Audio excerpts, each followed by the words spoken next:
Welcome to the Hop Edition podcast, brought to you in association with the Malt Miller, your go-to choice for premium homebrewing ingredients and equipment. Whether you're a beginner starting out or an experienced brewer, the Malt Miller has got you covered. So for top quality products and customer service, jump over to themaltmiller.co.uk and tell them the Hop Edition sent you. We would also like to thank all our Patreons for their continued support with running and developing the pod. If you would like to become a member and gain access to exclusive perks and benefits, head over to patreon.com/the Hop Edition. Now it's time to get this pod started, so crack open a homebrew and enjoy the episode.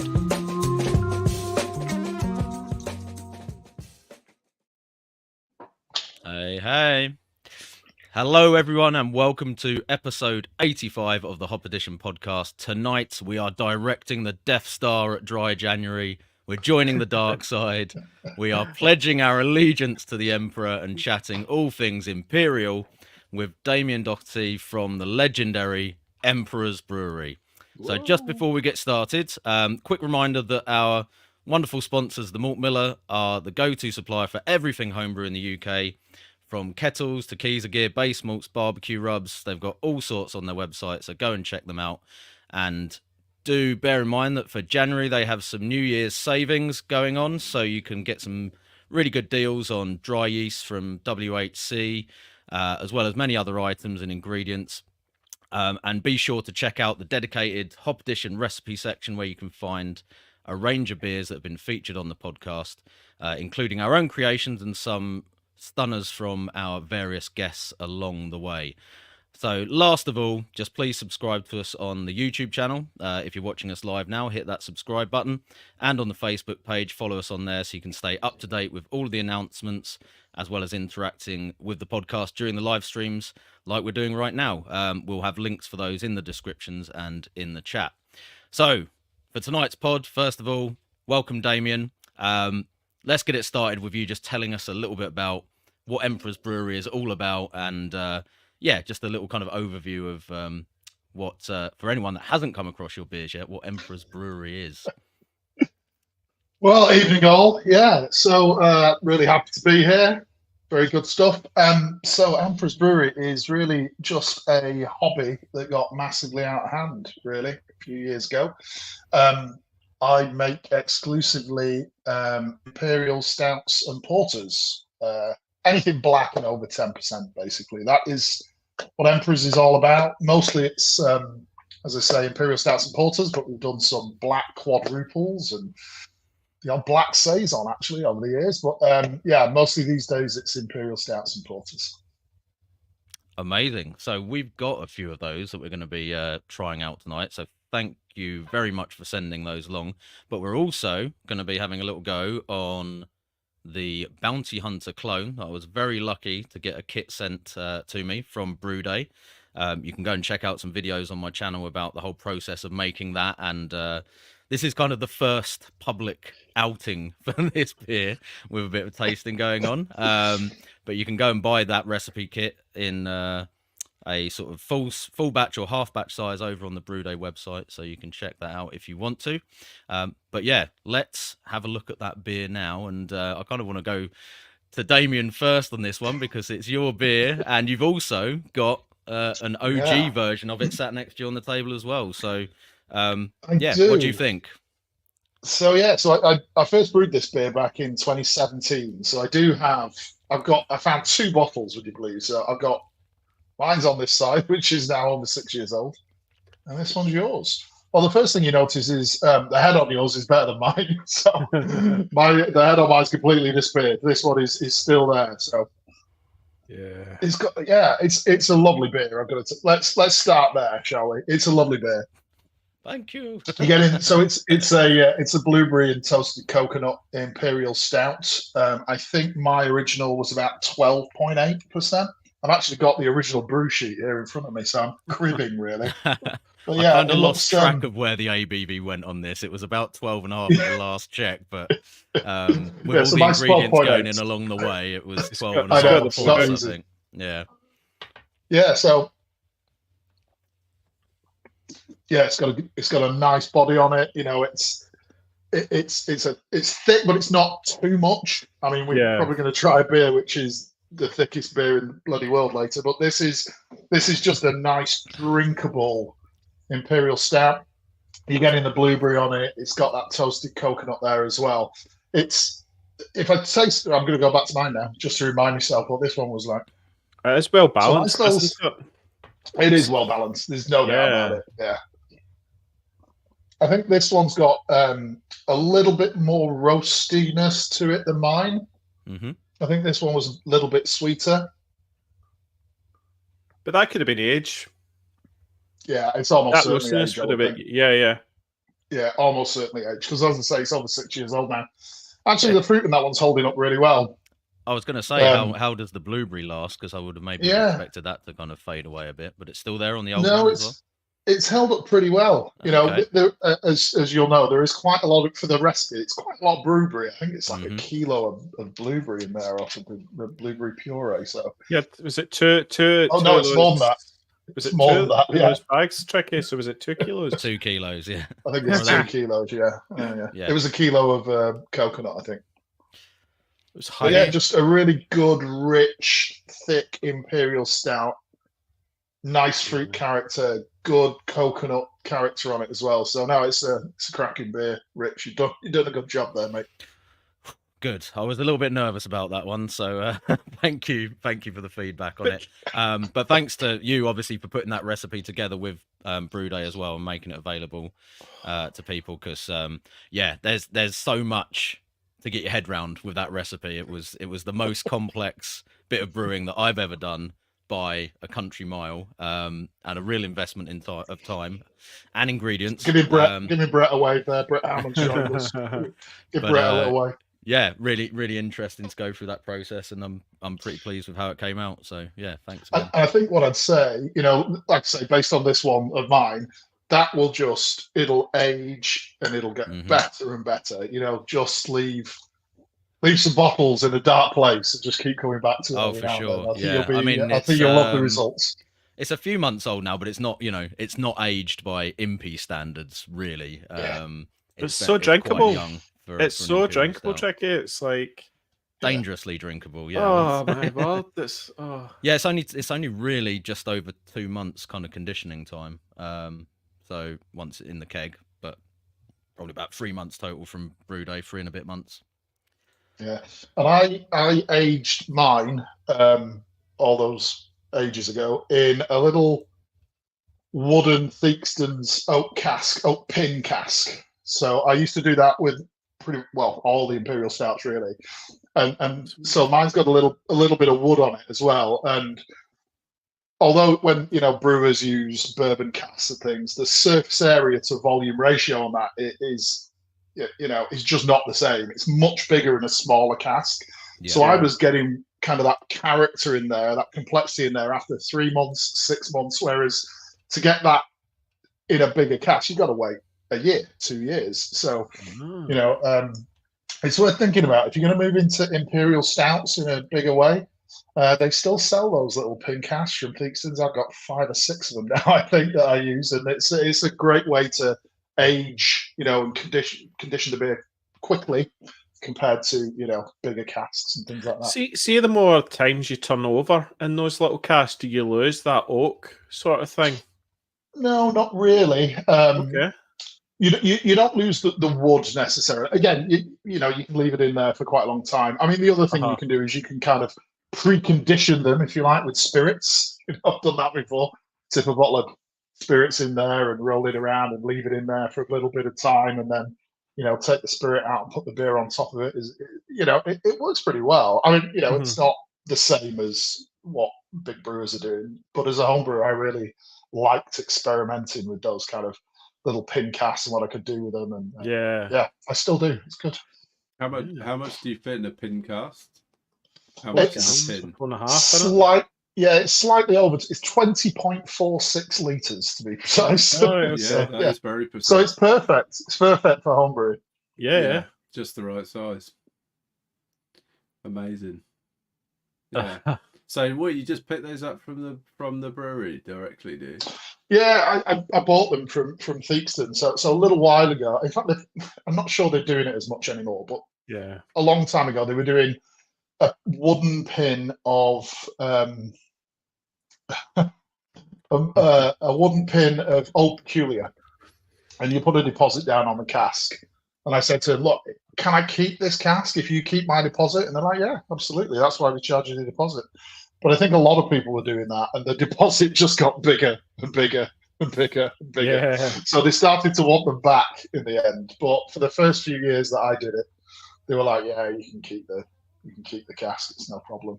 And in fact, a couple of the casks they actually branded the cask with Emperor's Brewery for me. So I've got kind of Emperor's Brewery branded wooden Theakston's pin casks, which is nice. That is cool. Very cool. Here's the thing. See the casks. Normally, you can. It's branded like you need to get it like toasted. Like there's a medium or a low toast or a high toast. I take it with these. Are they even toasted, or is it just? How does that work? I think we've got a very. I'm not even certain they've got any. I mean, these are.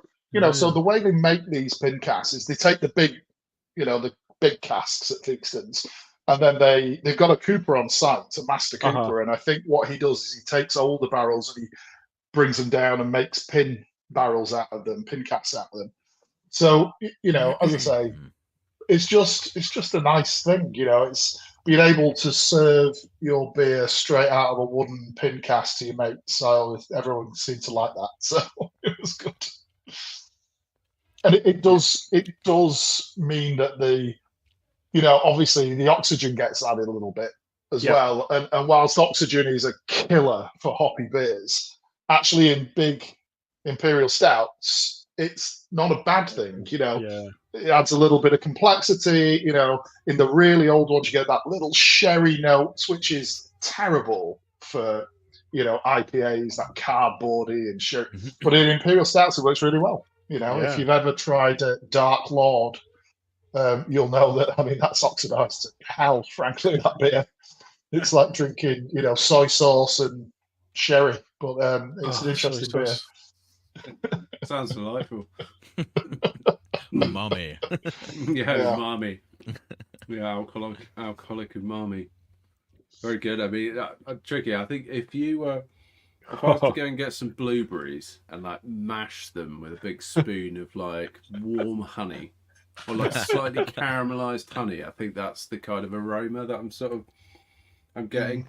But just with a touch of roast at the back of it. But it's incredibly smooth. You got coconut in there as well, I think, on the nose quite a bit for me. And that just pulled like the creaminess of it as well, I think, with that. It's just coconut. Chocolate. It's like dark chocolate and just melted dark chocolate. Yeah. I'm not like the coconut doesn't punch you in the face, considering there's a kilo of it. I think that brings a creaminess, doesn't it, to it all sort of. Yeah. And of course, there is honey in the recipe. It's one of my I don't think it's a secret anymore. It used to be, but I tend to put honey into a lot of my imperial stouts. I think it just adds a little background note. I think it helps a little bit with body. Obviously, it provides a sugar source, but I like putting honeys into imperial stout. And, I've done a lot of collaboration brews now over the last 6 years. And people are always a bit surprised when I start throwing, kilos of honey into imperial stouts. But I think it's a really nice way to get something a little bit different. It doesn't completely ferment out, obviously, because it's not 100%. Fermentable, and I think it just adds a little something, little smoothness, little background notes, and I think in the right quantities, you can taste it as well. So I guess a lot of people would look at that and think, oh, that might dry it out too much, or you're going to drop the final gravity down. But that clearly isn't the case. But there's only so much sugar that it can make, can't it? Tricky. Well, that's it. Your yeast is going to kind of cack out eventually, isn't it? And say, no more, I can't say. Yeah. So it'll leave that honey taste, Yeah, no, Dave, is there a particular kind of honey that you tend to use, or is it just anything you get your hands on? Yeah, I've used I've used all kinds of things, really. We've used heather honey at some of the collabs. We've used, when I did a collab with Andy at Elusive called Obi-Wan Shinobi, and we were looking for like 25 kilos of honey or something. And we got it from the local beekeeping society, who swapped 25 kilos of honey, or maybe 50 kilos of honey, for a pack of beer. Like, that's fantastic. It doesn't get any more local than that.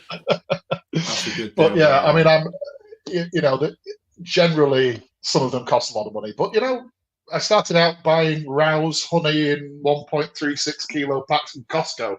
So anything works. It all works. Right, so Every you don't have to be really particular with your honey. You can use kind of pretty Tricky. run of the mill. Yeah. Tricky, you got, was it Asda? It was like Yeah, an Asda in one the that came kit, with it's yours. just it's standard kind of Asda runny It's- honey, and Yeah. that's the job, Yeah, right? and the original had Rouse honey in it, I guarantee it. But I'll tell you what I'm going to do, Rich. I'm absolutely certain I've got one more bottle of the original Bounty Hunter, so I'm going to send it to you. So I'm going to send you that would be amazing. Thank you. the last bottle of Bounty Yeah. Hunter. I'm going to send it to you so you can. That You will can make see the the tasting difference. video so much better. I was going to say there's a video coming soon There is for a that video definitely coming soon now. There you go. You can see what you think. Incredible. one.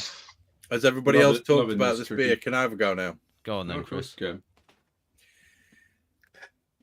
I don't particularly enjoy this beer. It's And always the world's fun. going to It's hate me always for fun. this. But what I'm going to say is there is a sherry-like quality to this beer. Mm. And I don't particularly think, for my taste buds, yes, absolutely, I don't think it matches particularly well with the blueberry. Oh. It is, however, if you chug it as opposed to sipping it, cracking. But if you sip it, the sherry quality mixed with that blueberry, for me, it doesn't work. And everybody, please pile your hate on. We all knew that this was going to happen eventually. I make a policy of always being honest, and Tricky calls me, my audio is out of sync. Really? Am I out of sync? Oh, yeah. Yeah, you are. You look like Yeah, a badly dubbed kung fu film at the minute, to be fair. Interesting. Well, he's definitely Okay. he's definitely out of sync on this beer, so I don't see why his audio should be any different.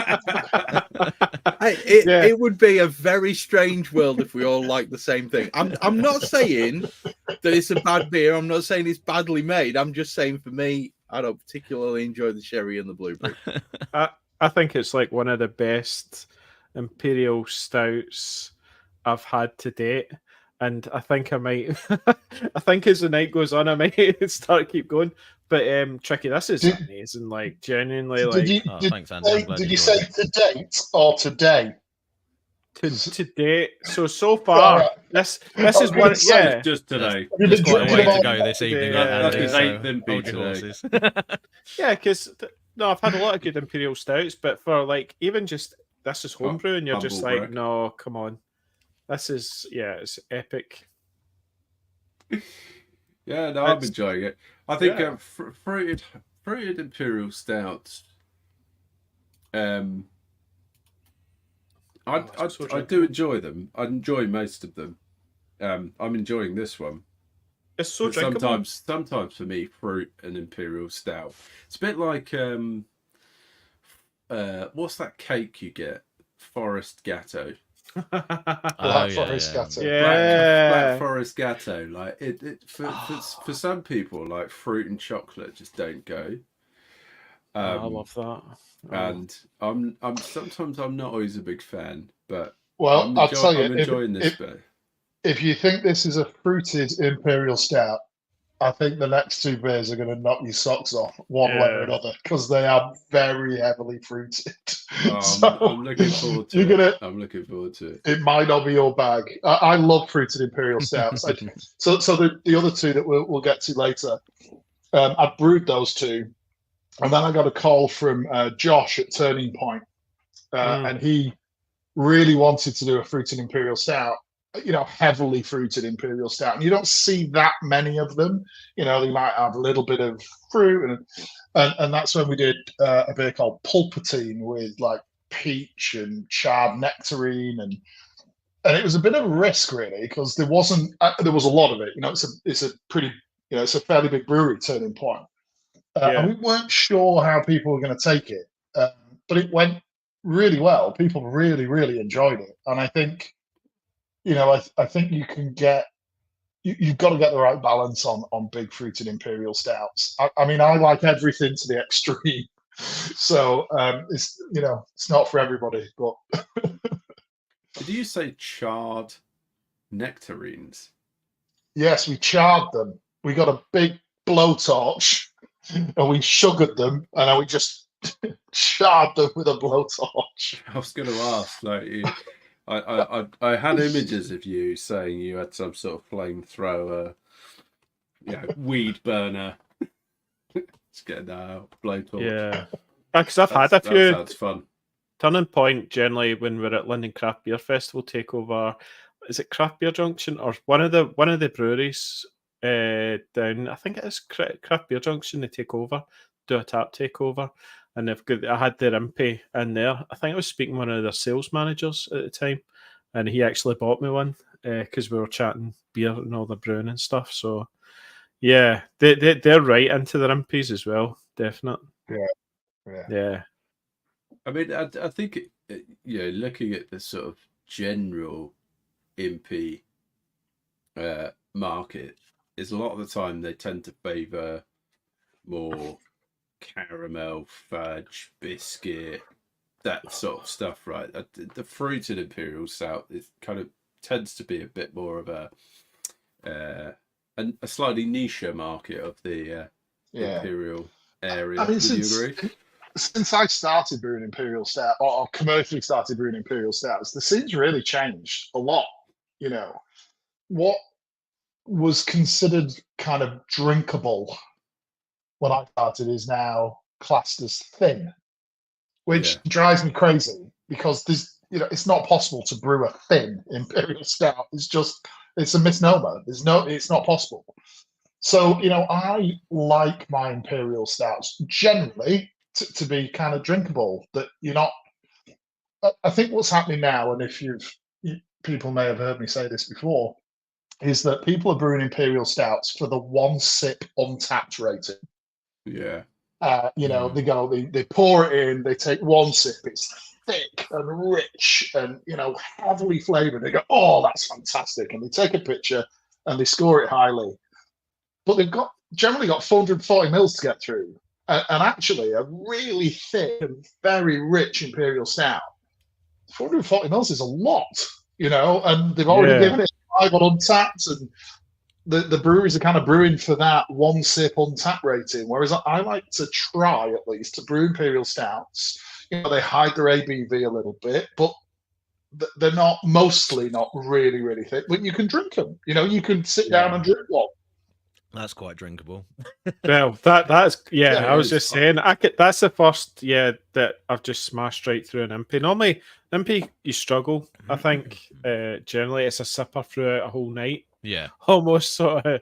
But that's wow. Well, what Damian was saying, I've had plenty of cans in recent times where it's been that initial wow, that's something special, and then halfway down the can, you don't think you're going to be able to make it through the whole thing because it's just a bit, it's so chunky, right? Yeah. Your ears start ringing. What's the ABV on this beer, Triggy? I was saying earlier, I kind of lost track of it around 12.5%, but there was some extras.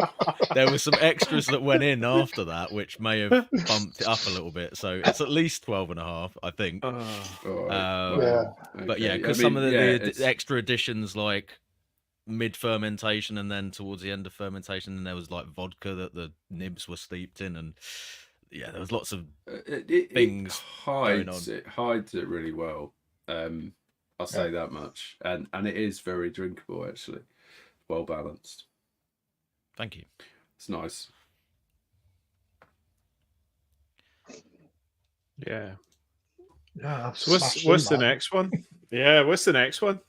What, the next beer? Yeah. Or the next I do Simmer believe down, boys. that we have some questions to get through before we get to that we do. particular point. Okay. So, give us a little bit more information about your brewing journey, Damian, because I'm not being funny, but you don't get to producing beers of that quality simply by picking up a kit from your local homebrew shop. Well, look, everyone starts by picking up a kit from their local homebrew shop. It just depends when you start doing it.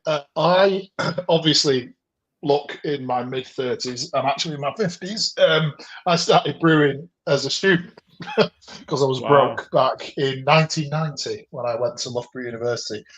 And I bought a kit from Wilco's or Boots, I can't remember. I do remember it was Woodford's Wherry. I remember that much. And I started, I bought a bucket.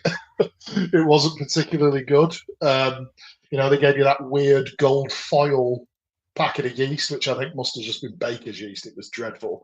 And I started doing that. And then I got really into beer when I moved to Loughborough because I come from a little place called Lee, which is near Manchester, between Manchester and Liverpool. It's like Beirut without the weather. And every pub in the town was a Tetley's pub. Like, we had 76 pubs, and like 73 of them were Tetley's, and I can't stand Tetley's bitter. I cannot stand it. There was one, I think there were 2 Boddington's pubs, and I drank Boddington's best bitter. That was about as good as it got. And then I moved to Loughborough, and I went to a pub called the Swan in the Rushes, and they had guest beers on. It was a revelation. And I bought a book called How to Brew Great Beer at Home or something like that. It was a camera book by a guy called Graham Wheeler, a little bit further down the line. And I built my own full grain kit, which was 2 buckets pushed inside one another with holes drilled in it, wrapped in lagging, and a Burco boiler with a false bottom that I'd made. And I started brewing all grain beers from the recipes in his book, Batham's Bitter and Old Peculiar and all these kind of stuff. And I really loved it. There you go. And there is the book. And I loved it, And then in 2001, me and my now wife Helen, we bought a house in Loughborough. It was a big old Victorian end terrace, 3 stories with a big basement. And I turned one room into a bar. It had 2 hand pulls, 12 optics, a fruit machine, a jukebox, a games machine, a dartboard, and a big round table. I mean, the lads would sit around and we'd play cards like first Saturday of every month. And I'd had 3 little steel pin casks made. So I'd brew a beer, I put it into the pin cask, I put it on a little auto tilter in the cellar, and people would just help themselves to beer. I did that for years and years and years. And then in about 2009, 2010, I bought a Braumeister, a 20-litre Braumeister. It's just come out on the market. It cost a fortune. Yeah. I mean, it's still not cheap, but back then it was like twice the price. And I bought this little Braumeister and just started brewing beer all the time, every week. I would be brewing more beer and putting it into casks, and we'd be drinking it on card night and stuff. And the beer just got stronger and stronger and darker. You got 8 lads sat around playing cards. You've got 36 pints of beer. You need to, the volume, ABV's got to go up because they want a good time, So I just started brewing stronger and stronger and darker beers. And from about 2015, 2016, that's all I was doing. And I made myself a fermentation fridge, and I built myself a Keezer. And I was force carbing all the beers and Blitman beer gun and, to bottle it all. And it was just as the UK Craft Beer Forum on Facebook was really beginning to kind of ramp up. And I used to do a little quiz on a Friday night. I'd take a very close-up picture of a beer label. And if you could guess what beer it was, I'd send you a bottle of the homebrew. And the only rules was you had to put a review on UKCBF and rate it on Untapped. And I said to people, look, you don't need to be kind. I've got a very thick skin.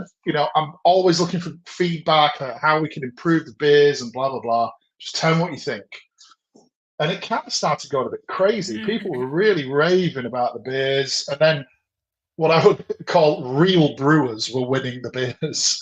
So, Jack at Atom won a bottle and did a YouTube review of it, and he loved it. And John Willits, who was at Bingham's at the time, and actual brewers were kind of drinking these beers and saying they were fantastic. And then I used to go to, beer festivals and bars, and I went to Dark and Wild City in 2016, maybe.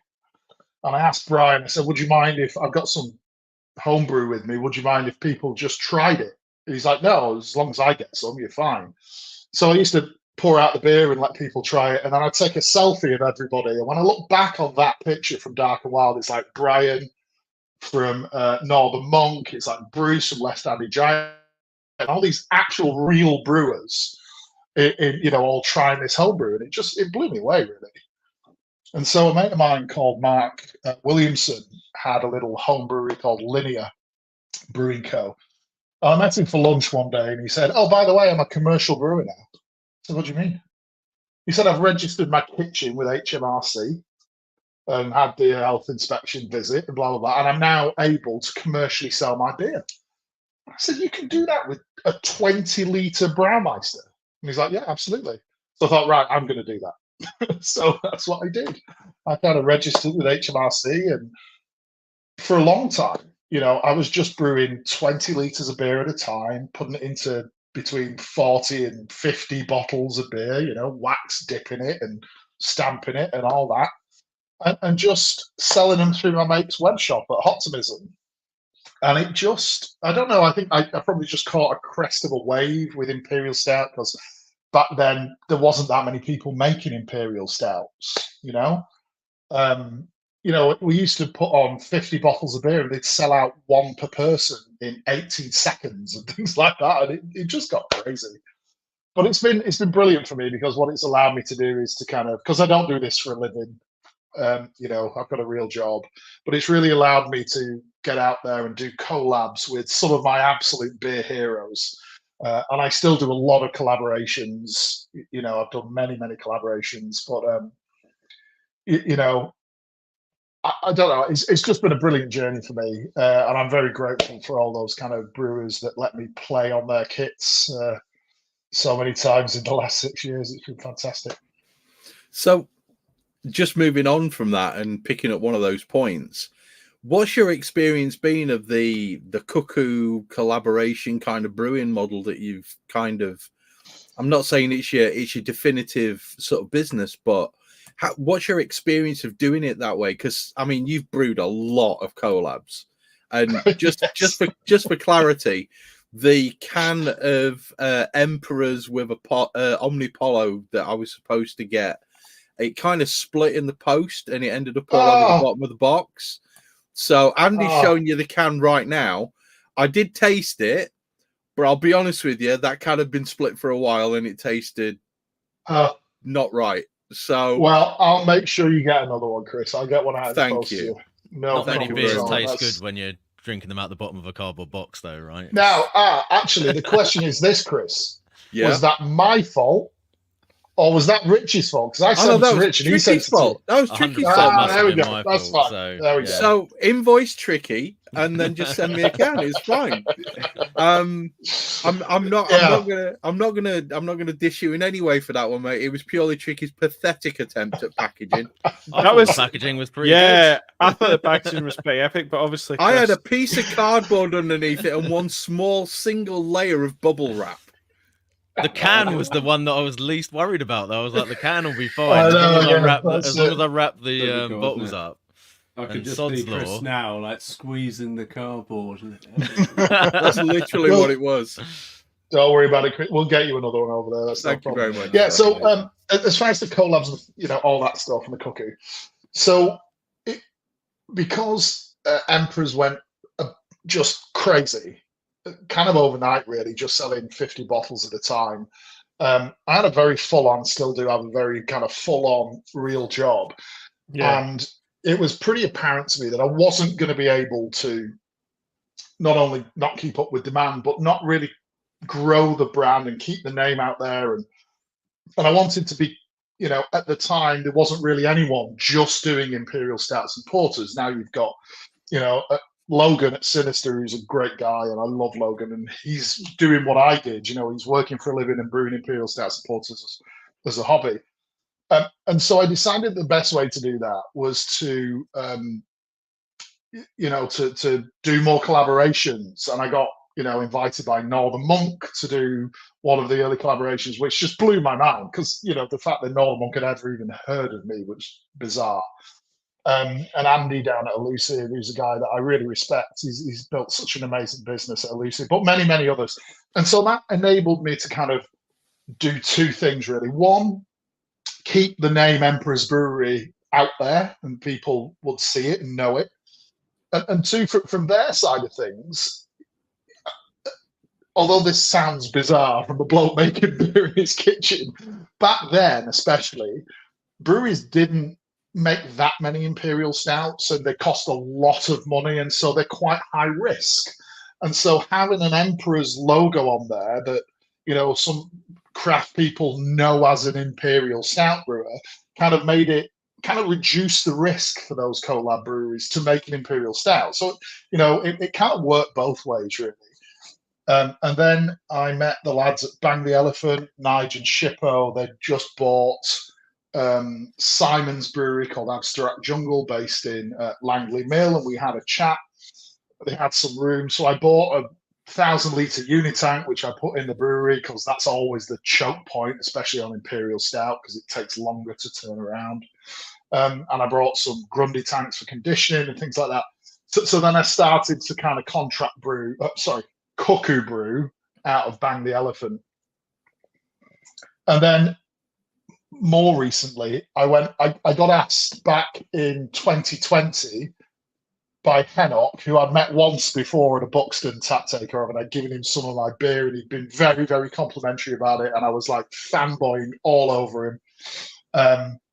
He asked me if I wanted to come to the church and do a collab, and that was about as, it's like being asked on stage by the Stones to jam. I mean, it was just, you know, I was blown away. And I went over there, and I took about 6 of my mates, because it's just me at Emperor's Brewery. There's nobody else involved.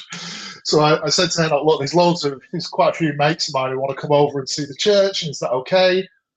He said, yeah, bring as many people as you like. And we went over there to brew this beer. And it was amazing. The church is spectacular. Yeah. And he was the most gracious host. He gave us free beer and food, and, you know, we sat around and we talked, and Marie, his head brewer, was just amazing. And Magnus, who's now moved on, was there.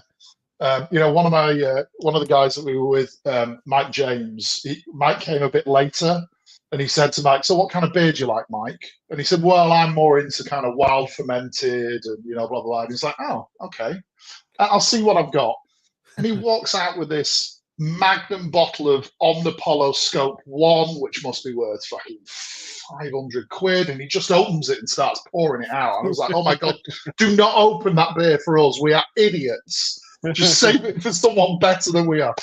But I was chatting to Henoch about his journey with contract brewing, and because at the time I was looking at buying a 20-barrel kit and, you know, really making beer. And he said, look, although, you know, he loves the church is great, but actually he's now got overheads and staff and schedules and stress. You know, before he was writing recipes, sending them to breweries, getting them made, selling beer. And what he said to me was, you know, you've got to find a brewery that knows how to make this kind of beer. Because, you know, I think when Henoch started, who was making 12.5% maple syrup pancake imperial stout? No one. Mm. So, you know, he spent a lot of time, I think, teaching people how to make that style of beer. And originally, Omnipolo was going to contract brew my beer for me, and I was blown away. It's like, oh my God, Omnipolo are going to make my beer. That's amazing. It didn't work out in the end because he got a new production manager in, and they changed direction a little bit, pulling more of their beer back into the church, which was absolutely the right thing to do. But he introduced me to Magnus at Douglas, And Douglas brew several of the Omnipollo Imperial Stouts, Lorelei, Anagram, Noah. It's all made at Douglas. Mm-hmm. And so I've now started contract brewing my beers and recipes at Douglas, and we're bringing them in through Sam at Distant Lands, and we're really starting to get that up and running now. That's exciting. It's so exciting. Brilliant. Like, yeah. It's brilliant. I do feel like a bit of an imposter though, because I meet all these really technically brilliant brewers, and although I've been brewing a long time, I still just think of myself as a home brewer. I mean, fanboy. A lot. Yeah, and try not to kind of fanboy all over these. I'm going to be in Norway in March. I'm brewing at I'm going to Lervig Rack House. I'm going to Amundsen. I'm like, what the I'm just a craft beer nerd and home brewer, and to get to do this stuff is just it's a dream come true. But so are all they. You know what I mean? It's like you actually find out they're just as real as you, sort of thing, when you actually meet them. Absolutely. I mean, I was genuinely nervous around Haddock. I mean, he's such a nice guy. He's so down to earth, and he's just a bloke. He's just a bloke who has a beer and a chat, and but just lovely, and couldn't have been nicer to us all. All the 6 or 7 of us that descended on the church while he was there. Quite right. But no, it was a dream come true for me. I guess the thing is, when you meet your heroes and the people who you consider to be at the very top of the game, you just got to remember that they still put their pants on one leg at a time. Do you know what I mean? Absolutely. They still stand up to take a piss, and when they've had too much to drink, they still fall down. It's as simple as that. It's true. It is very true. But the one question that I'm actually really glad that when Tricky wrote the notes, he actually put this question on, and he left it for me to ask this one. As you can see by the blurb underneath my name, I'm a huge fan of German beers. All right, but what was it that made you want to specialize specifically in the darker beers and the imperial kind of style? What made you go down the route of thinking 13% was a good starting point? Because I really like highly flavored things, whether it's food or whether it's beer. I can kind of appreciate the delicacy of a well-made lager, but it does nothing for me at all. I'm like, that's fine. Next, I like highly flavored things, and the thing that I loved about Imperial Stouts was that there was a huge amount you could do with them, flavor-wise, mouthfeel-wise. There was just so much you could do. There's only so much you can do with a Czech lager. It's good, It's bad, it's a Czech lager, And if you make a good Czech, if you line up 6 really good Czech lagers, how much variation is there in that style? There isn't. But I just loved this idea with an Imperial Stout that you could just let your imagination go anywhere with it. I've got my wife Helen is an incredible baker. She makes the most amazing cakes. There's a reason I'm got the winter plumage on. She makes these amazing cakes, and that's kind of my starting point for winter plumage. That one's going on the list. That one is. But she makes these amazing cakes, and actually that is my starting point for an Imperial Stout. Is I talked to Helen about what are those flavors that she puts together in cakes. And how might that work in an Imperial Stout? That's good advice. I've got I've got every brewing book ever written. They're everywhere. But I've also got loads and loads of recipe books. Mary Berry is as big an influence on me as Zuniel Zanishev. You know what I mean? It's what are those flavors, those cakey flavors that kind of come together and And if you can put that, obviously they're always very chocolate heavy, but what are those other flavors that kind of, match up, whether it's a coffee walnut cake or what are they? Cookies and cream and all that kind of stuff. There's a So big yeah, biscuits and relationship. cakes. Big relationship between like dessert, right, and imperial stouts. Yeah. An imperial stout kind of is a dessert. You have a meal, you have a dessert. You have a night out. Generally, you don't drink imperial stout all night, or even at home. You might have a sour, you might have a lager, you might have some IPA. You might finish on imperial stout because it is kind of the dessert. It's the end of the evening kind of beer.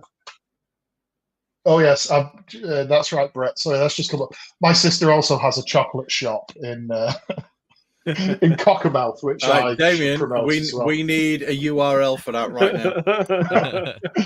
She actually hasn't got her web shop up and running yet, but she's just started a chocolate shop, and she's going to be the only right now she's going to be the only shop in the world that's going to stock Empress beers. So that's going to be interesting. I can't see many people driving to Cockermouth for a pint of Empress, but there we go. But yeah, so that's my kind of thing. The door, no doubt.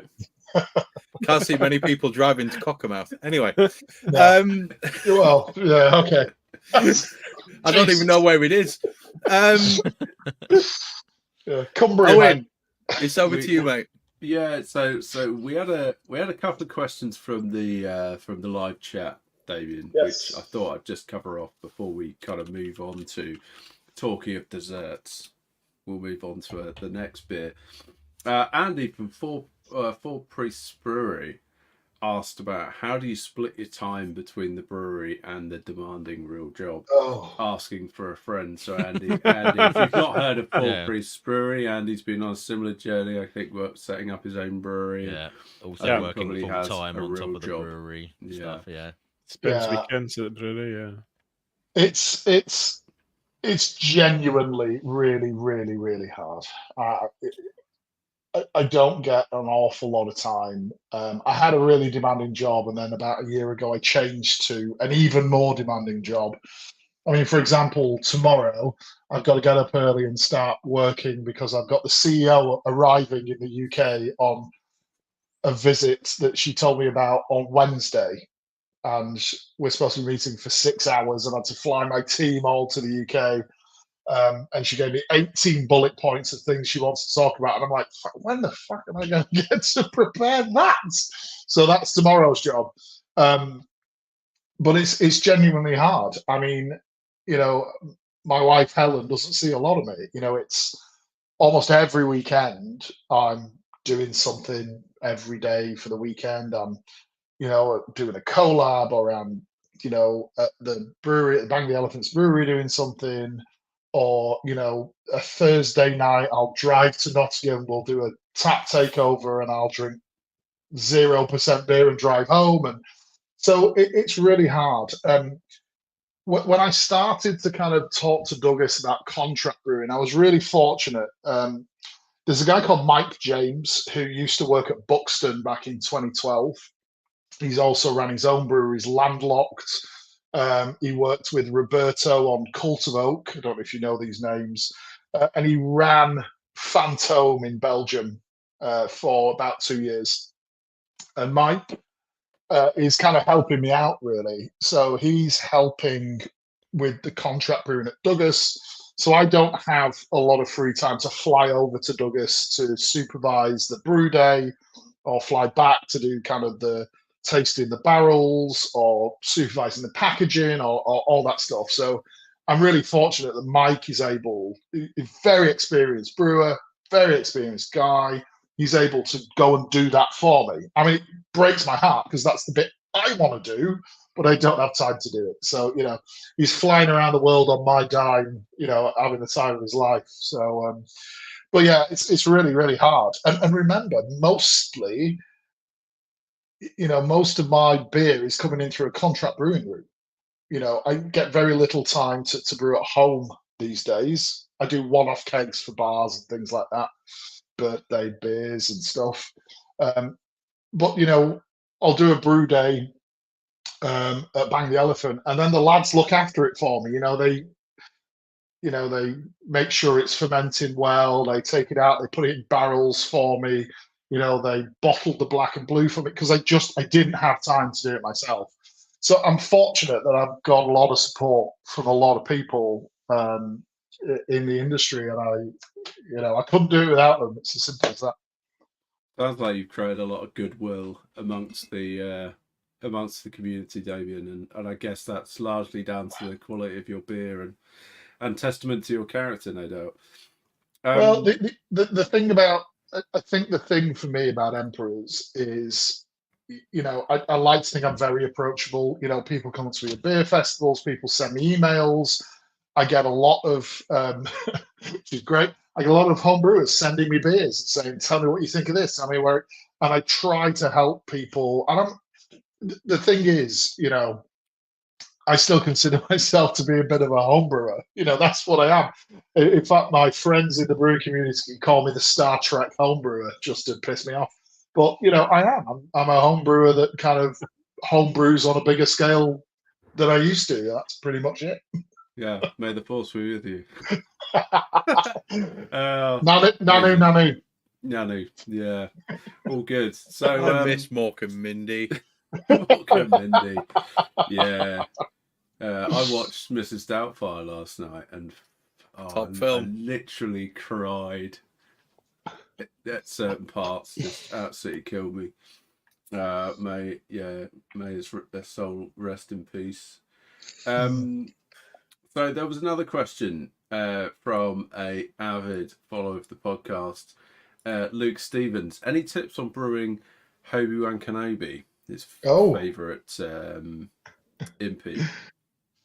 So Obi-Wan Kenobi came from, I think someone in the chat, I can't really do two things at once, but I think someone in the chat mentioned ampersand a little while ago. That'd be Forest Brewery.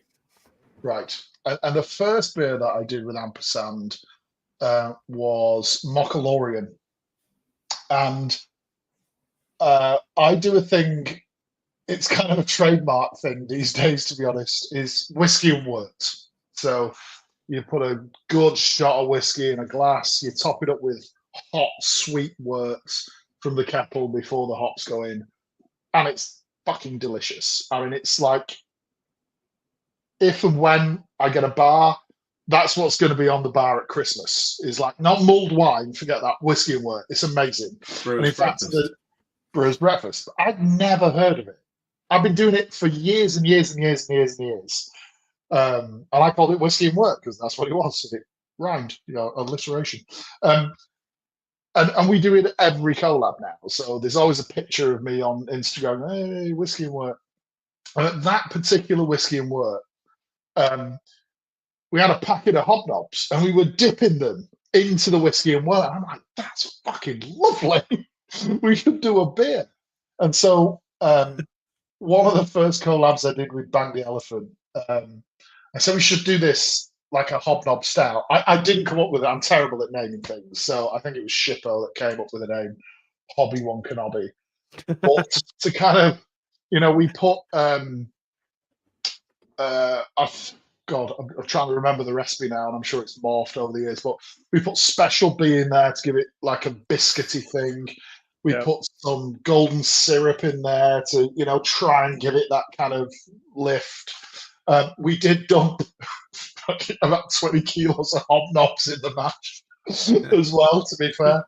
Lots of cacao to give it the chocolate, and we love that beer. And they brew it every year now. Every year it comes out. We've done various editions. We've rum barrel aged it and bourbon barrel aged it. And on one particular occasion, we only released the rum barrel age because I had my unitank in there, and Shippo wasn't really used to the unitank, and he undid the wrong tri-clamp and dumped 400 litres of it all over his crotch and then the brewery floor. So there is video of that somewhere. I might have to see if I can dig it out. Trying to put his hand over a 20 psi vessel, just fucking spray it everywhere. That's a sticky mess. Yeah, it was a very sticky mess after that. Jesus. I suppose But that's yeah, why they don't strike them. So yes, if you want to try and recreate Hobby, hobnob biscuits in a mash, Just send him the recipe, Damian. Just send him special the B, He special keeps B, banging on and about it constantly. Just send him the recipe. golden syrup. There you go. Nice. Beautiful, beautiful. All right. Well, thanks for answering some of those questions, Damian. Appreciate it. We're going to dive into reflecting, and I absolutely loved your story about going to see Henoch at the church. We're going to dive into this beer, which is Dengar's Church No Damson. Have I pronounced that correctly? Yes, Dengar's Church No Damson. So, does anybody know who Dengar was? How big a Star Wars nerd are you? It's lost. Answer on a It's lost on postcard. me. It's lost on Brett me. will know. I reckon Brett will know for sure. First person in the chat to tell me who Dengar was, I'll send you a free beer. How's that? Oh, Okay. there we go. Oh, Competition's live. Some furious googling going on right now. Who can type fastest? Maybe Brett doesn't know. I'm sure he would have got that in there. Was he the already. captain on one of the ships for the Jedi? Bounty Hunter. I'm agreed. There we go. Hunter. Bounty Hunter. That's right. Dengar was the bounty hunter. He was in the lineup of bounty hunters Was he on the the ship with livid-looking Vader's guy, or no disintegrations, all that. So, Ah. so this is Dengar's ship. So this is the beer that we made. This is ridiculous. This I said, you know, I like to make drinkable imperial stouts. This is one of the thickest beers I've ever made. So I just noticed swirling it round the glass, like how it leaves a layer on the glass like, as it goes round. It's insane. It's like it doesn't whiskey. it doesn't circulate like the water, No, does it? it's kind crazy. of, So the question is, did you pour it right? We had some I did my prior best. knowledge. Yeah. I did manage to get a little bit head on it. I got some head on it initially. Go away. Yeah. So what you got to do is you got to turn it like this. You've got to, Chris. You definitely didn't pour it right. So it's packaged with nitrogen, and of course, nitrogen comes out of the beer. It separates out very easily. So what you got to do is you not shake it, but just turn it over like this, and then you got to hard pour it. So let me see if I can. As a chemist, can I just let you all know that 14 is the optimum number of inversions in order. No, I'm being deathly serious. 14 is the optimum number. I undershot. I did not go. Can you see this? Can you see how it's very slowly? It takes about a minute to form the head. It's like a Guinness in the bit thicker. It was fun to watch. It was fun to watch. Unfortunately, I shot my shot and I went a bit early. Didn't go for 14 inversions. I probably went for about 3. 8. I did the pour from up here, and it did give me a bit head on it. There you go. But there you go. That's how it's supposed to look. It's long gone now. Like a head, a big, thick, creamy head like that is kind of how it's supposed to be. So so this beer, I'm gonna have a. Here we go. Yeah, tell us a bit about what it was like, Damian, brewing this with Omnipolo, and tell us a bit about making the beer, what went into it, how did you make it, yada yada. And more importantly, before you start, is it absolutely true that this beer's final gravity was 1080? No, that is not true.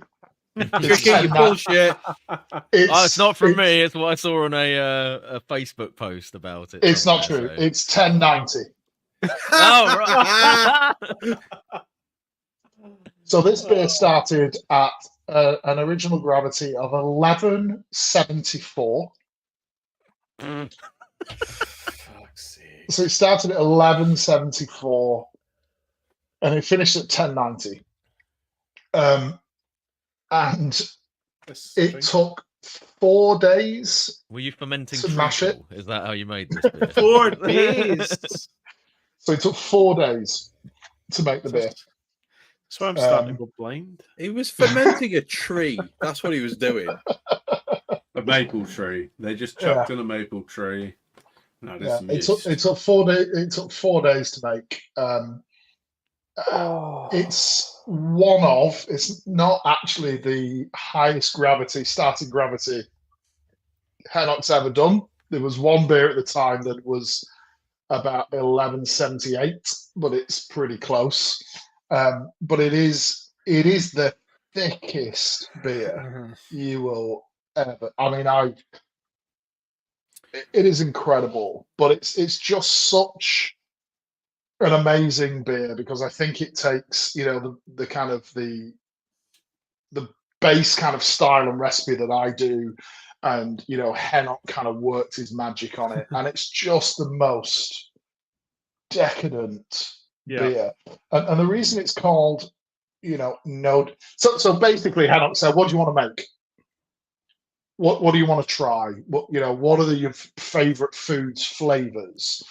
And I love kind of coconut in beer, and I also love that kind of. Noah was one of my favorite beers. Lorelei, I love that kind of fudgy kind of thing. So I'm like, what about like coconut and fudge and vanilla? It's like, got it, no problem. Let's do that.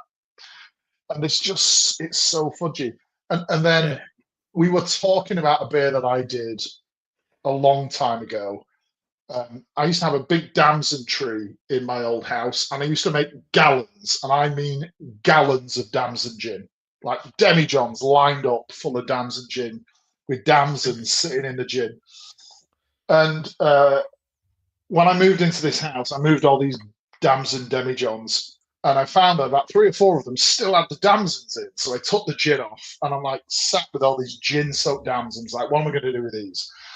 So I threw them into the Theakston's pin cask, and I put an Imperial Stout on top of them, and that was Emperor's Black Heart, which was almost a cross between a damson liqueur and an Imperial Stout. It was delicious.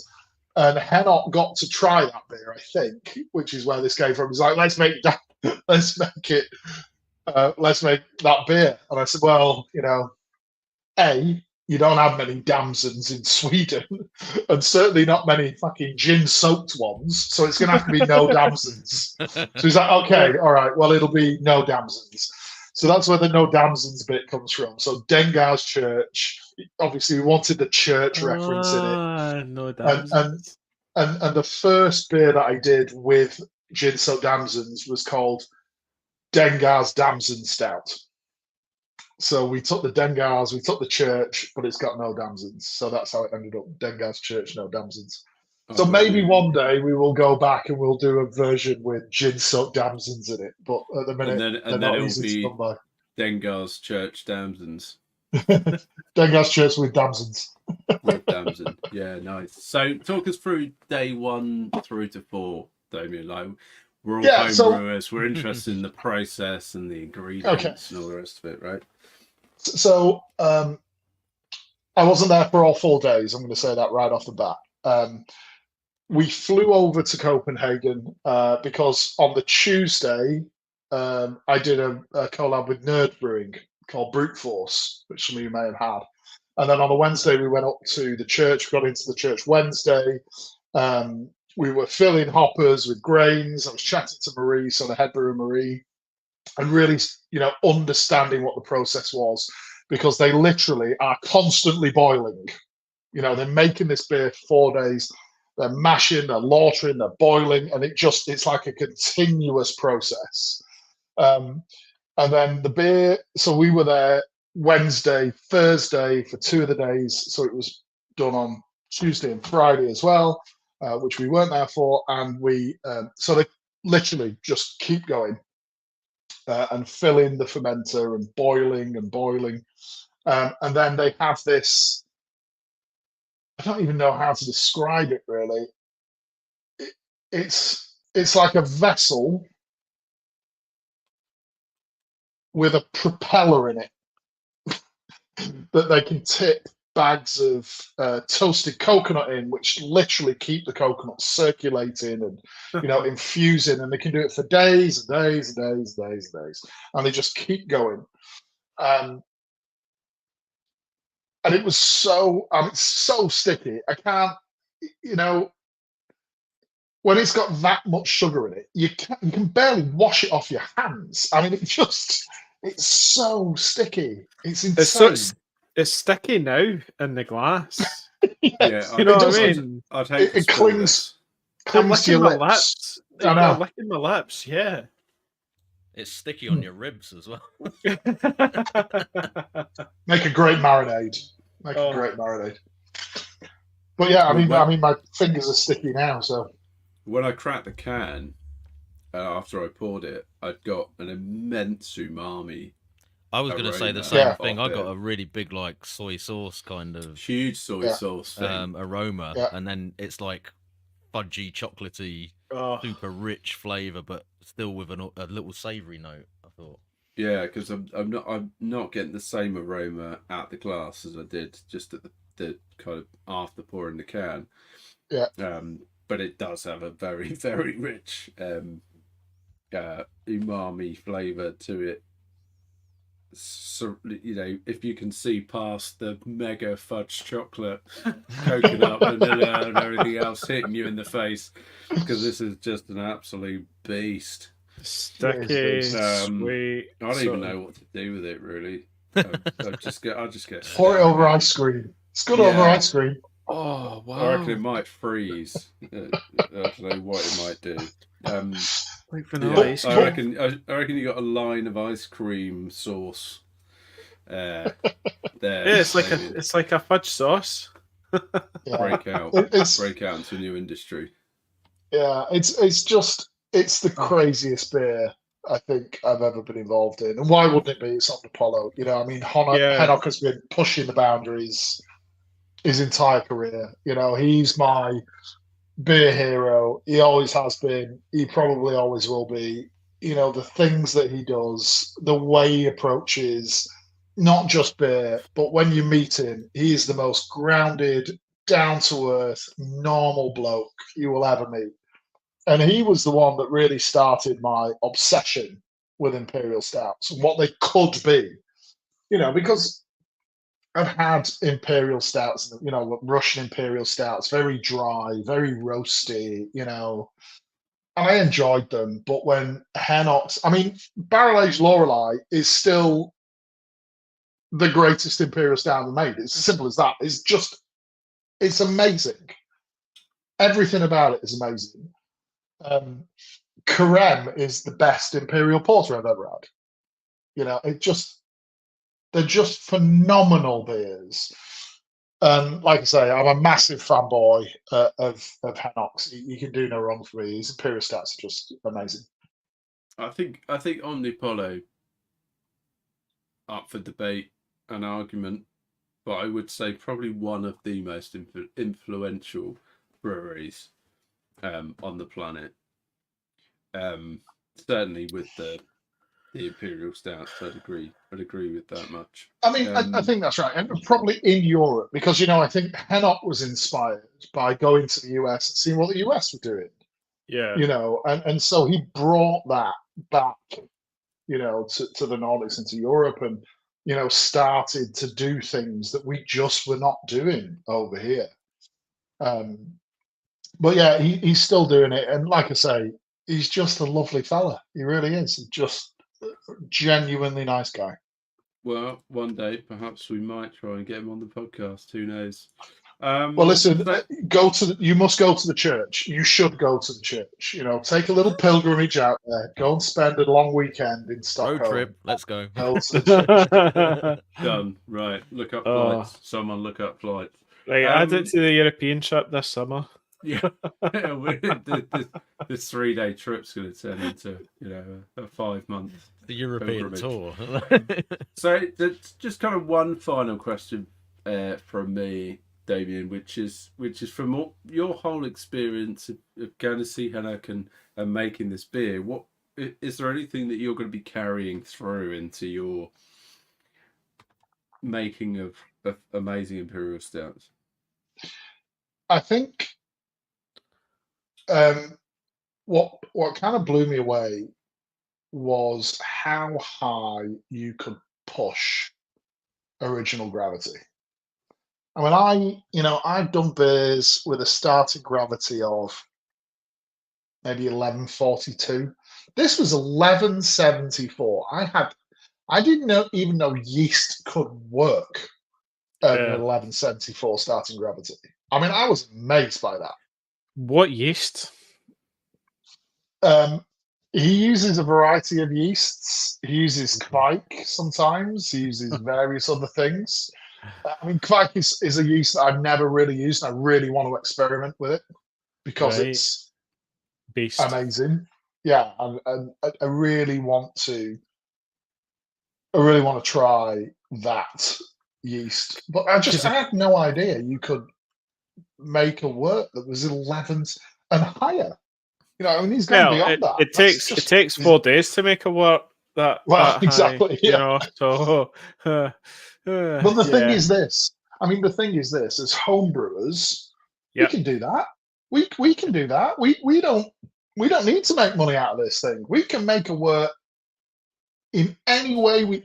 This was the thing about Emperor's Brewery. The reason I loved Emperor's Brewery and wanted to push Emperor's Brewery forward was I never thought about cost. I just wanted to try shit. It's one thing making 20 litres and trying experimenting and pushing the envelope as far as you can. Yeah. It's another thing doing like 2,000 litres of it, 6,000 litres of it. That's the most brave. That's why Henoch's that's why he's crazy and why he's a genius. Is that he doesn't go, I'll make 20 litres with 1174. I'll make 6,000 litres of it and let's see how it goes.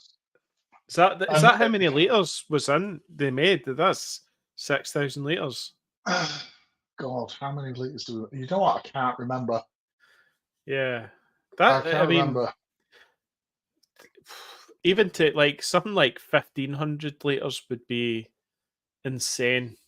You know that it just even that sort of bigger, that big 1,500, 3,000 litre. If he's away up, this was the thing when he introduced me to Douglas. The guys at Douglas are amazing.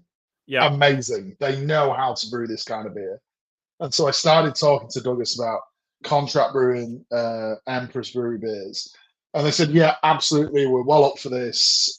Minimum run for a beer like this is 6,000 litres." I'm like, I'm sorry. What did you say? 6,000 litres. So every time, do you need to like put in the money up front to do it as well? No, this is the greatest business model of all time. Okay, yeah. So I write a recipe. Yep. I send it to Douglas. I get on a call and we email each other and we scale it up for their kit and we talk about some of the balance of the malts and what might work with their kit and what might not, and what kind of malts they can get hold of on, substitutions and blah, blah, blah, and hops, blah, blah, blah. They make it, they ferment it, they package it, they give me a price, I add a margin. Yep. Then they sell it to my distributors. Yep. With my margin. Those distributors bring it into the country, they pay VAT, they pay duty, they sell it to their customers, and then I collect the cash. Wow. Okay, but so you've got to a point that's the confidence obviously they have in you of they know that this is going to sell. But again, a lot of that's to do with Henoch, because I'm absolutely certain Douglas must have obviously never have heard of me. Must have got to Henoch. Who's this? If Henoch says he's good, he's good. And Henoch must have gone, no, lads, he's fine. You'll be fine. He's a good guy. You'll be fine. I'm assuming, because why the hell else would they have? Paid 12,000 litres of beer for a bloke they've never heard of. So, Yeah. But no, I've got a really good relationship with the guys at Douglas. They're a genuinely great brewery, honestly. Yeah. A genuinely great brewery, and they know what they're doing. So I don't think they're ever going to question one of your recipes again. I think that's basically the point where you're at. It's like, oh, this is from Damian. Oh yeah, just fucking brew it. To be fair, we have dialogue because look, they've got a master brewer there called Calla. He is amazing. He knows everything. He's a brewing scientist. I'm a home brewer. really. And so, I'll write a recipe, and Calla and I will talk about, what it is I'm trying to achieve. And, actually, maybe you just want to up this a little bit and bring this down a little bit. And have you thought about this? And then, I work with Mike James, who's a really experienced brewer, and he's like, well, I think we should just tweak the water chemistry slightly. I think we need a little slight, this profile will, bring out these flavors. But so, working with these guys, it is a collaboration. It really is. It's not just me going, this is what I want. This is the recipe. Go and brew it. Yeah. These guys, they want to do the best job they can. They want to brew the best beer they can. And they have input to that. And that's the right thing. God, I want them to have input to that. So there's no way I'm infallible. Damian, so this basically means that you because of your specialism in beer, right? You don't need to go and invest in a big crazy brewery to start outputting this. It's basically the best model for yourself and for your time as well. Is that if you contract brew and get really involved, then you can put out the best possible product without having to do this crazy investment on your life, in a sense. Correct. Yeah. And before I spoke to Henok, I was, I've been to SSV and I chatted to him about a 20-hect kit and, blah, blah, blah. And Henok's just like, what are you doing? Yeah. What are you doing? Just, think about going down that contract route. You can always buy a brewery in 2 years, in 3, in 5 years, in 10 years. Maybe you can retire and buy a, whatever. Yeah, why are you trying to do all of it right now? Yeah. And, not wrong. Because you could learn so many lessons on their kit, basically. Absolutely. So, we've got the next 2 beers that have been brewed. They're going to go into packaging in a couple of weeks. We got Hokey Religion, which is Hokey Religion's a chocolate and toasted coconut imperial stout. We got Mindless Philosopher, which is a blueberry cheesecake imperial stout, imperial porter, sorry, which was a recipe that I've never brewed as a home brew, but I wrote it for the first Dark and Wild beer that we did with Northern Monk, and it was I fucking loved that beer.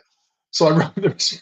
I get this recipe out and I send it to Douglas, and when I send it, I realise Douglas make Anagram, the blueberry cheesecake imperial porter is a Douglas Omnipolo collab. I'm like, guys, I'm really sorry. Are you comfortable making another, blueberry cheesecake imperial stout?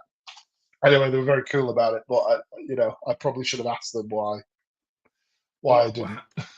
Out of interest, how do you get the cheesecake thing into an imperial stout? Lactose. So it's a lactose and biscuit combo. Lactose and vanilla. Correct. Yeah. Okay. Is it a lot of lactose? What sort of level are we talking about there to really give that impression of cheesy milkiness? Yeah, not loads. Yeah. I don't use lactose a lot, if I'm honest. I tend not to use lactose a lot, really. But I can't remember how much we put in this one. I'd have to look back at the recipe, but it's got lactose in it, this one. Yeah. And there's very few beers that have lactose in it. It's not 800 kilos of cream cheese, then. No. Philadelphia by the bucket. That's a lot of mascarpone, that is. Yeah. So, Damian, I think we just threw out a bit of a vote to those following on with the live stream to ask, should we drink Black and Blue, which is the blueberry and blackberry imperial stout, or Forced Tremor? Blackcurrant and blueberry. Yeah. Sour cherry. Forced Tremor, which is the sour cherry stout. So, what was the response? We're not drinking them both. One yet. Vote now, people. Vote now. We're not drinking them both. What's wrong with you people? Well, we're waiting, right? Well, we're going to do one at a time. Damian, see, if you had any issues with Disney, get in touch with you around copyright with all this. So, Absolutely not. So this image Wow. is it's UK trademark. That's a UK trademark. That image, they didn't object to it. Amazing. The thing is about trademark infringement and copyright is you've got to defend it constantly. And the thing with Disney are known for going after people, but if you draw a picture of Mickey Mouse, it's Mickey Mouse. Mickey Mouse is a drawing. Yeah. So there's an immediacy there. They bought Star Wars from George Lucas, who wasn't very good at protecting his copyright. In fact, he encouraged fan fiction and fan films, and I mean, you know, don't do this on a computer that your wife uses. But if you put in there, if you put into your computer search, "The Empire Strips Back," you will find a burlesque show of strippers all dressed in Star Wars stuff. So believe me, BRB. Yeah, BRB. there you go. So literally, there are burlesque shows. So the chances of them bothering about this is, you know, low. Is very small. That's good. That's good. What's the result of this beer? Because I know which one. I need to know which one to get off the radiator. I think it's looking like cherry at the moment. Cherry. What colour is that? Blue or red? False tremor. Red. The red one. There's two black and blues and two cherries. Are you asking which one is the black and blue? Which one's the blueberry and blackcurrant, and which one's the cherry? There was a little bit of a clue there, right, Damian? Damian, you have to understand, okay? I have a light up there, I have a blue light there, and I have a fridge here. Unfortunately, the light in this fridge doesn't work because it's so full of beer. So I've just got to guess. So what are we going for first? Sour cherry, please. Yeah, let's do the sour cherry. Not right, that one, right? Not that one. So everyone says to me, "Oh, I hate wax on bottles. Wax on bottles. Wax pisses me off. I can never get it off." Right, I want to show you. So I use very soft bottle wax. I'm going to show you how easy it is to open this bottle. You ready? Bottle opener, bottle. Ready? You just dig it in and open it. How easy is that? Anyone who can't open that bottle, frankly, doesn't know what they're doing. It works. Got it. He's not wrong. Look at that. Clean break off. So this beer, this is probably the most expensive beer ever made. It is basically, I like to think of a marriage between a creek and an imperial stout. So there was only 400 liters of this beer. I bought 2 Fredericksdale cherry wine barrels, and I bought 75 kilos of his fruits. And there was 30 kilos in each barrel, and it sat for 15 months. There is a lot of cherry in this beer. So if you don't like fruited, sour, it's not a sour fermentation. I want to make that clear, but it's got a big cherry hit, I think. Though some people say can't taste the cherries, which baffles me. Oh. You can definitely taste the cherries. For sure. Yeah. Wow. There's a lot of cherries in there. You can definitely smell the barrel. Yeah. The wood. You can smell the wood. Yeah.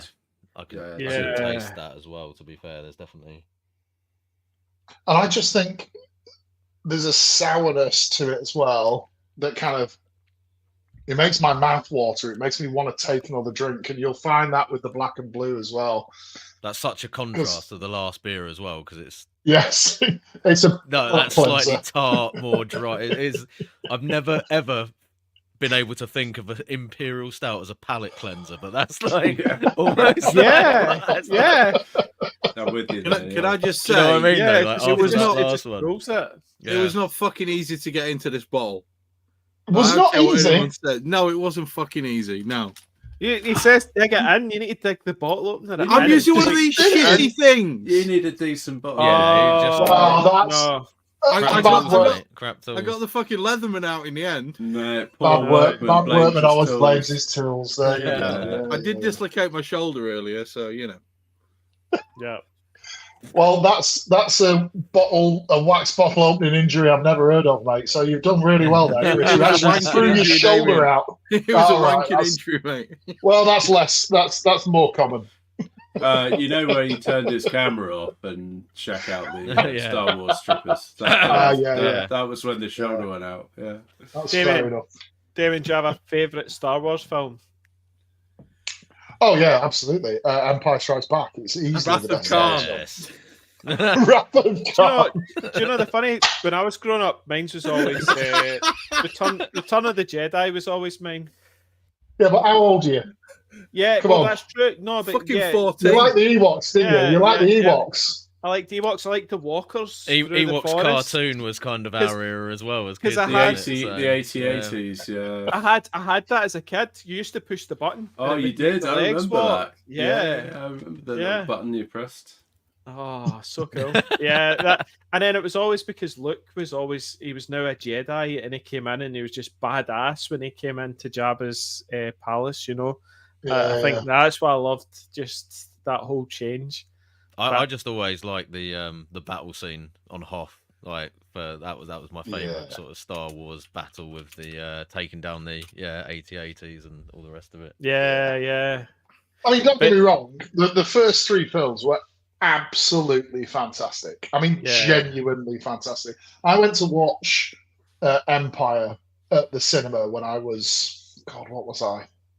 9, maybe? Yeah. It was fucking amazing. Absolutely amazing. And back then, of course, you could be surprised in films. When he went, "No, I am your father," the entire cinema gasped because there was no fucking internet. No one knew. You know, you turned up on the schoolyard on Monday morning going, "Fucking hell, have you heard? Have you heard?" It was the biggest news on the playground on Monday morning. That doesn't happen anymore. You never keep that secret anymore. But it was phenomenal. It's so Such funny great because fun. I'm obviously younger than yourself, Damon. They have remastered You it. don't look it. Yeah, well, they remastered it. Hey, and see?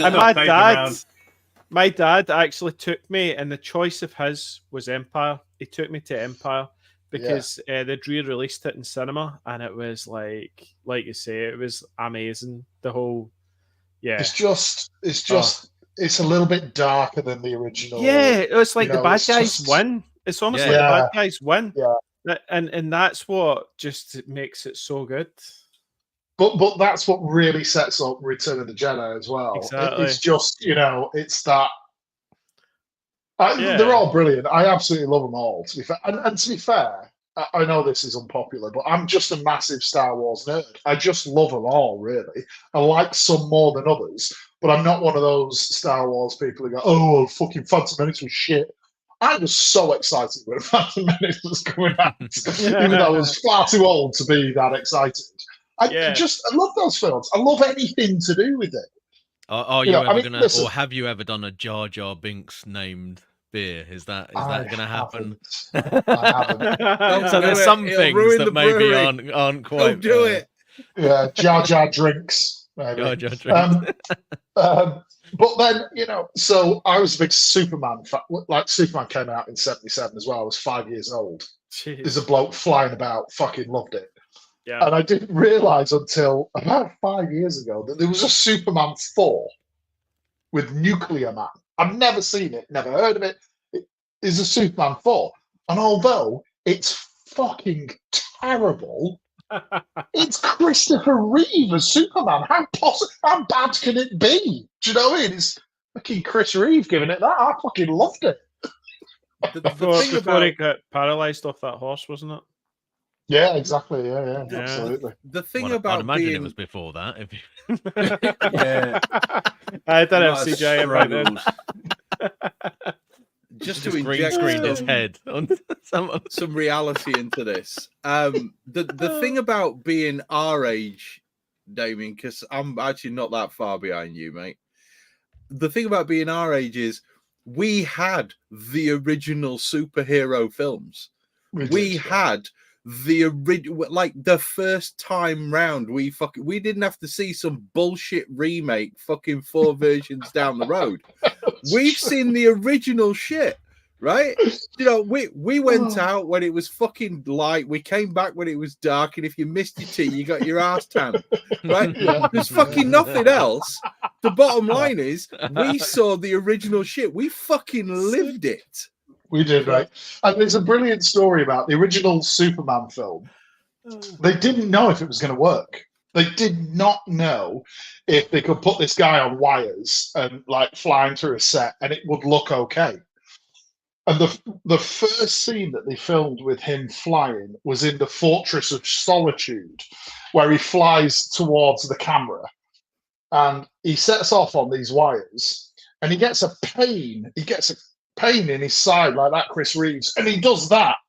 And he curves round across the camera like that, just because he went like, oh shit, that hurt. And he just soars like that past the camera. And apparently the director turned to the camera and went, fucking hell, we filmed. And they didn't know if it was going to actually work on camera till that first shot. I think that's absolutely brilliant. Yeah. To just step back a little bit, because I love a good film. The thing that really got me about the Phantom Menace, and I know a lot of people hate it, and I don't really give a shit because it's fucking brilliant. It's growing now. Hang on. The thing that sold Phantom Menace to me was Ray Park. Yes. Yeah. He was great. made that fucking film. I don't care what anyone says. He made that film. But that whole fight scene, Duel of the Fates with the music and that was brilliant. Yes. That was absolutely brilliant. Ray Park is Darth Maul, right? That's yeah. Absolutely fucking superb. With Peter Serafinowicz doing the voice in the full tradition. Oh, yeah. But has anyone seen Spaced? The TV series Spaced? Yeah, I love Spaced. Space. Okay, if you've not seen Spaced, watch Spaced. Well, Peter Serafinowicz is in that, and he actually says the line from the Phantom Menace. At last, I will have my revenge. He says that line in Space. It's fucking great. It's Simon Pegg and who's the other guy? Absolutely. Yeah.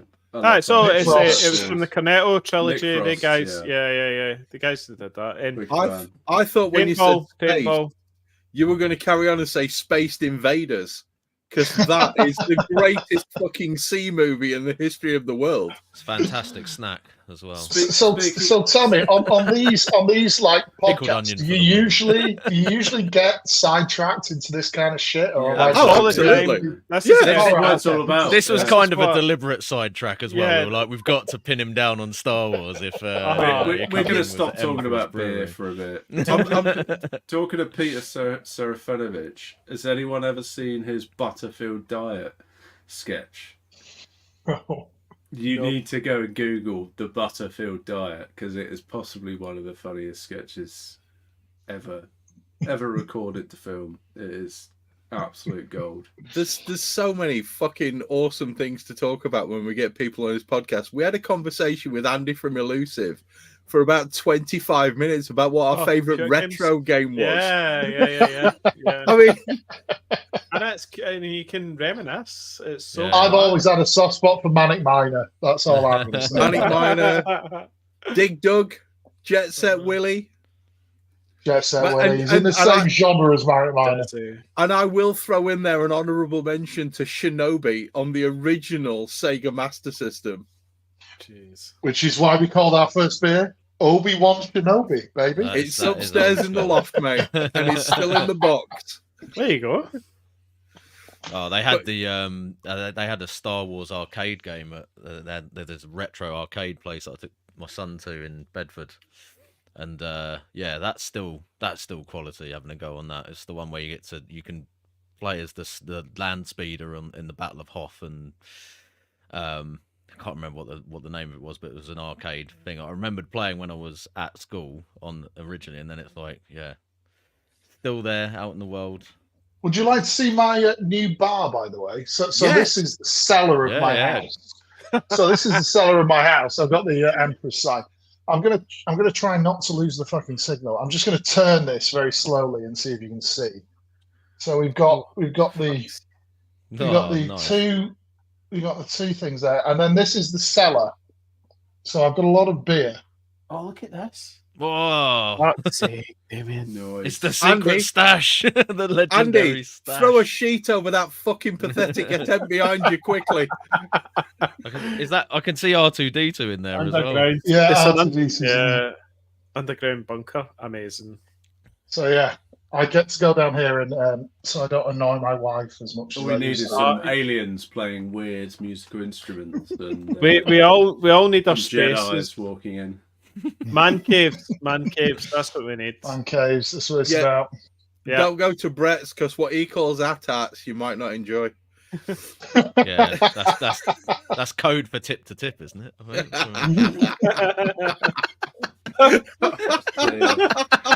Oh well, as long as they don't dock, that's the main thing. Okay. No, He's not getting past my magnetic shield. I'll tell you that. That's why he wears jeans. Keep it zipped up. I want to talk about this beer because Tricky, Certainly. now yours has warmed up. I don't get as much of the sherry thing. Oh, right. So okay. it's actually, I'm getting a lot more blueberry and a lot more chocolate, and it's really nice. It was probably just a bit cold, so I apologize if I hurt your feelings. User error, as per usual. Yeah. Tricky did tell us to take out and warm it up yeah. before earlier today. I ain't didn't he? taking shit out my fridge, mate. It stays in there at 3 degrees until it's time to drink it. Chris, 3 and your degrees, Jesus. well, the thing is, Chris, your fridge is like in the cold shed, Yes. so it's not even at fridge temps. It's probably what at your -5, whatever Wakefield's sitting at the Yeah. minute, I've got a heater next to it, if that helps. But anyway, and I have got a wireless Inkbird connected to it with a heater in it, so it is actually at 6 degrees. But this beer, I have to say, I am rather taken with this beer. What one? The cherry Force one. Tremor. Oh, Right, and I'll tell Right. you why. yeah. let's Because go for it. what I'm getting from this beer is I'm getting just this overriding cherry flavor, which ends in a sourness and then is followed really closely afterwards by dark caramel chocolate kind of. It just runs along your tongue, ends at your teeth, and then sways back into the cherry as you inhale again. It's fucking beautiful, mate. Chris, are you getting that oak? It's like Yes. the oak, the whole thing. My mouth's now just like this awesome, like oak Yeah. sort of thing going. I'm like, I just very- feel like This is fucking stunning, Damian. I have to. Yeah, this is so- absolutely a banger. Very unique. like It's, money. it's been a little bit divisive. I think some people love it. oh, I love it because I love Frederick style cherry wines, and yes. some people just don't recognize it. I don't think as an imperial stout anymore because imperial stouts don't taste like this anymore. This You is know, it's stunning. not. like- It's not a one sip. It's not a one sip untapped imperial stout. It's got a bit of complexity to it. I think, it changes. It warms up in the glass. You get more chocolate as it warms up. When it's cold, you get much more the cherry and the.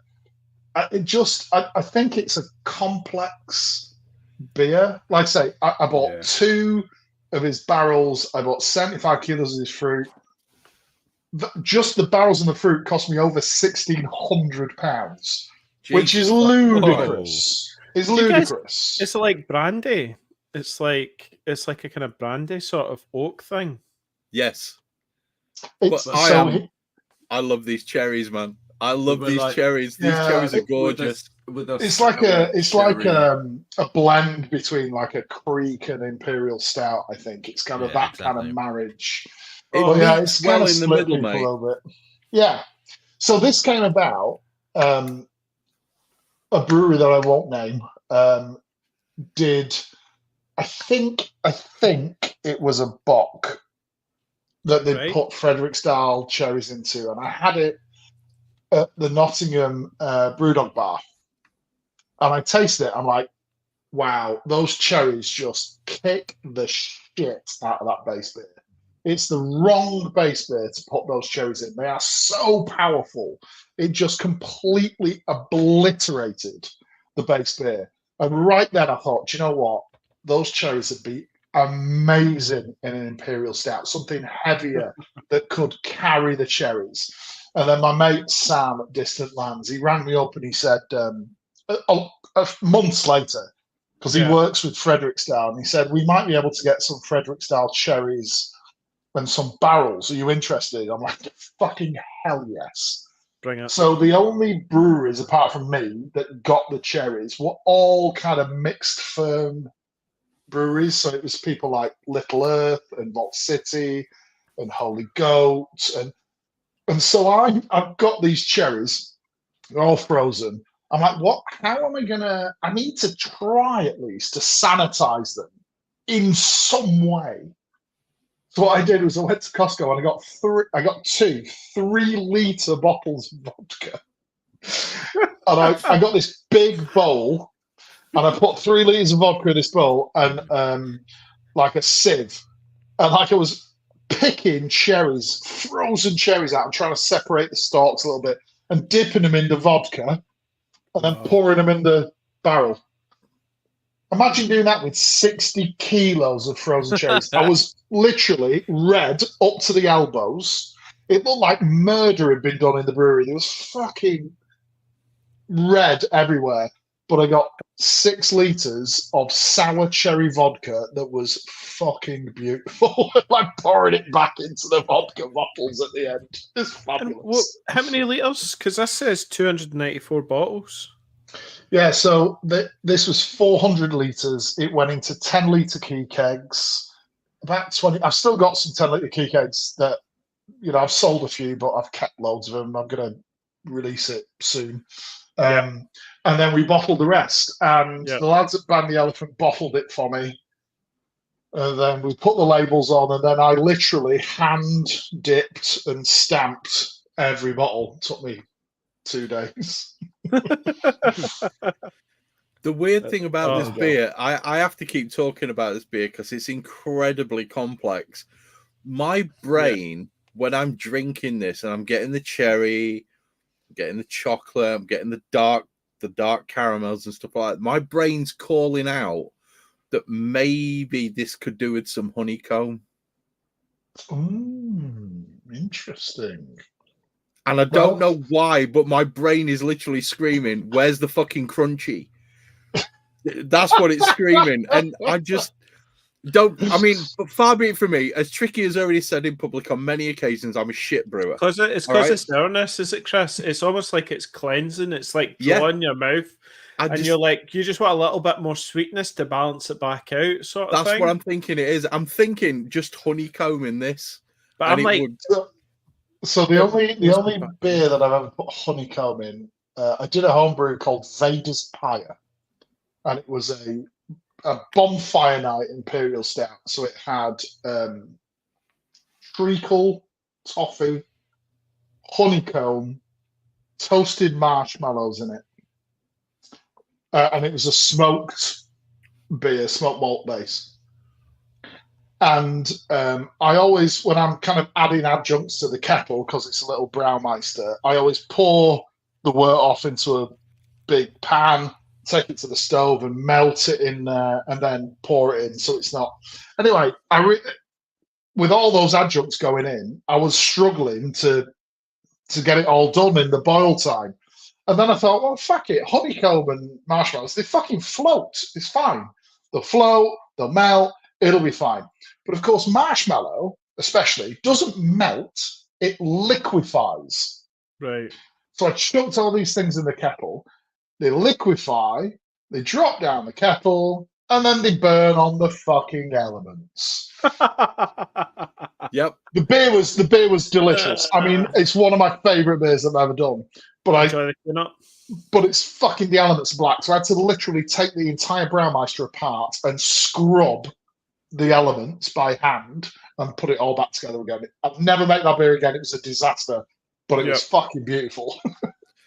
That's the thing about. I mean, I don't know what it is, and far be it from me to criticize any of your process, but maybe an addition might be for this particular beer, given how unbelievably tart those cherries are at the end of the flavor. Maybe a little bit of honeycomb. That's just But me. to be honest, and I get that, but that's exactly what you taste was what I was going for. I was going for this blend of Oud Creek and Imperial Stout. It's So that a was fucking I stunner as it wanted is, mate. I wanted, and you'll get this with the black and blue if we get to it, because I don't know what time we've got to wrap this up. But We don't have to wrap it up at all. We can run as long as you want. Awesome. So what I wanted to get to was a beer that makes you want to take another sip immediately. Those big, heavy Imperial Stouts where you take a sip and you go, fucking hell. Oh, this pulls you back in. Do you know what I mean? I'm ready. I'll take another sip in 20 minutes. Yeah. But I just think that sourness on the back end, and whilst the black and blue is not sour, it has a real tartness from the blackcurrant on the back end. It just makes you want to take another sip. It's like opal fruits, made to make your mouth water. You just want to take another fucking glug. Damian, and that's your signature, isn't it? It's like drinkability. It pulls you in. Is that right? Yeah. I want to make drinkable Imperial Stouts. Yeah. I say, I've dabbled with big, thick monsters, but I do want to make things that you can actually drink a fucking bottle of, and it doesn't take you 2 hours, and you can drink it. It's testament that we're drinking. We're trying to get through 4 Imperial Stouts tonight, and we're on Imperial Stout number 3, and I'm like, yep, this is achievable. Thank God I'm only on number 2 because I've got a fucking jiu-jitsu tournament tomorrow. So I'll stay loose. Speak for yourself, Andy. I managed only half of the Damson. No Damson beer. That was a little too chunky for my. All right. I mean, that is a sipper. That is the definition of a sipper. But if you compare that Dengar's Church No Damson with the Force Tremor, they are poles apart. They're not even the same type of beer. Yeah. The Dengar's Church. I mean, I've already finished the Force Tremor. I can drink it. The Dengar's Church is a proper sipping, hours worth of drinking beer. Wow. Yeah. And it's great to have some of those beers. The real problem is, I think, in Imperial Stout world, is more and more and more beers are going that way. And sometimes I think you need something a bit different, that's all. That's just me. I'm an old man, you see. I'm an old-fashioned. Damien, see how you said you brewed this in a 400 litre, right? Are you doing that at home, or where are you brewing this? No, so the 400 litre brews, 400 to 800 litre brews are coming out of Bang the Elephant. Yep. So, like I say, I put a 1,000 litre uni tank into the Bang the Elephant brewery. I bought a couple of Grundies for conditioning and carbing. I've actually just recently, 3-4 months ago, I've rented the unit next door. So we can now spread into the unit next door. We're going to do much more barrel aging. We might look to do kind of a tap room night maybe once a month through summer and stuff like that. We were looking for a tap room in Nottingham, because Nottingham is I don't know if you've been to Nottingham on a craft beer jaunt, but it is, in my opinion, the best city in the country for craft beer. Because, I've been to Manchester and Leeds and Sheffield and London and blah, blah, blah. Nottingham, you walk from the train station to the Liquid Light tap room, which is about 15, 20 minutes away, and you pass 15 quality craft bars. It's like beer, 2-minute walk, beer, 2-minute walk, beer, 2-minute walk. And it's amazing. And we were trying to find a venue on that route, and we were trying to find a name that kind of represented both Emperor's Brewery and Bang the Elephant. But I couldn't. I'm terrible at naming things, but Shippo came up with it, and it's a brilliant name for a bar. And if you're into Star Wars, you just go, oh, fucking hell yeah. And if you're not, you kind of go, well, it sounds like a bar. And it's the Tusk and Raider. Tuscan Raider. Which is a great name. It's got Tusk in there. It's got Tuscan Raider. You're like, it's a great name for a bar. This is calling out to me. So where's Unit 14 then in the bottle? Is this Bang the Elephant? Elephants? So Bang the Elephant is Unit 14, and I'm in Unit 13 these days. Wow, okay, so, yeah. cool. So this was brewed at Bang into my fermenter, and then we put it into the Frederick-style cherry wine barrels. It stayed in there 15 months. But we're doing more and more barrel aging stuff, and the brewery's quite small. So I've literally rented the unit next door, and we've just moved all the barrels, all the bottling lines, all the canning line. It's all gone next door now. So we've got a lot more. We can probably want more tanks in there and more. And the guys at Bang the Elephant, do any of you know Bang the Elephant? Do you drink much of their beer? I'm sure Tricky's done Tricky, you done a clone. Or you did a kit with? Well, another one of Brew Day's kits was their lime goes, or lime and lemongrass goes. The thing about Bang the Elephant is a lot of breweries now, they're under pressure. All breweries are under pressure now. And so what they're doing is they're turning out things that they know people will buy. It's pale ale after pale ale after APA after IPA after dipper. Bang, bang, bang, bang, bang. And I'm not saying they're not good. They're good. But they're just all the fucking same. What got me into craft beer was the variety, was the gozers and the fucking all these different saisons and different styles of beer that craft beer was all about. And now everyone's beginning to come under pressure. Everyone's kind of reverting to that kind of safe, middle of the road. Bang the Elephant, don't do that. Yeah. They're still brewing fucking, Japanese rice lager with wasabi in tequila barrel. And, like, just weird shit. They're still brave enough. Well, prior to doing your kit, their kit was the most crazy and wild like beer that I'd ever brewed before, and it was funny. That's a bold choice for a home brew kit, let alone something you're trying to sell commercially.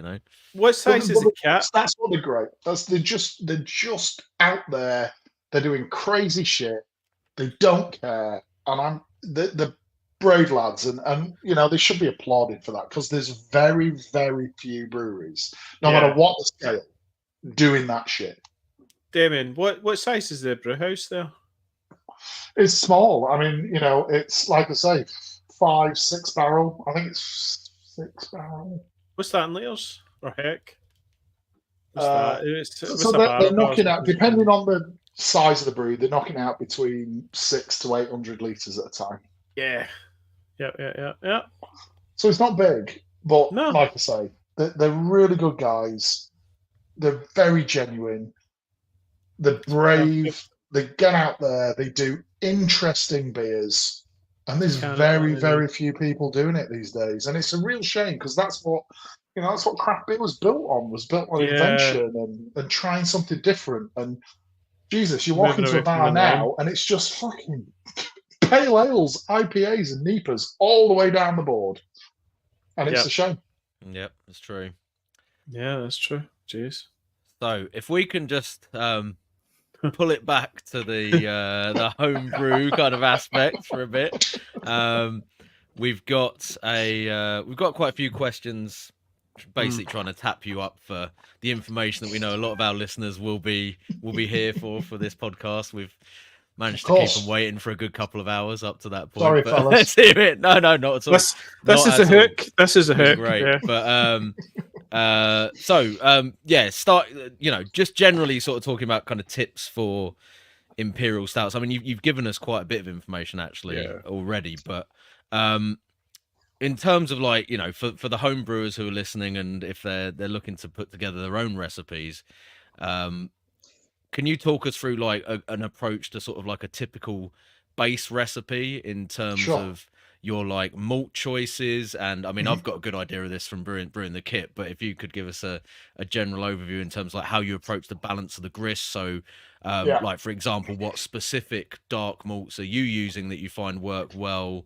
And you talked about the honey and other adjuncts that you were putting in as well. So what's your kind of just a sort of typical base profile that you would say is a good starting point?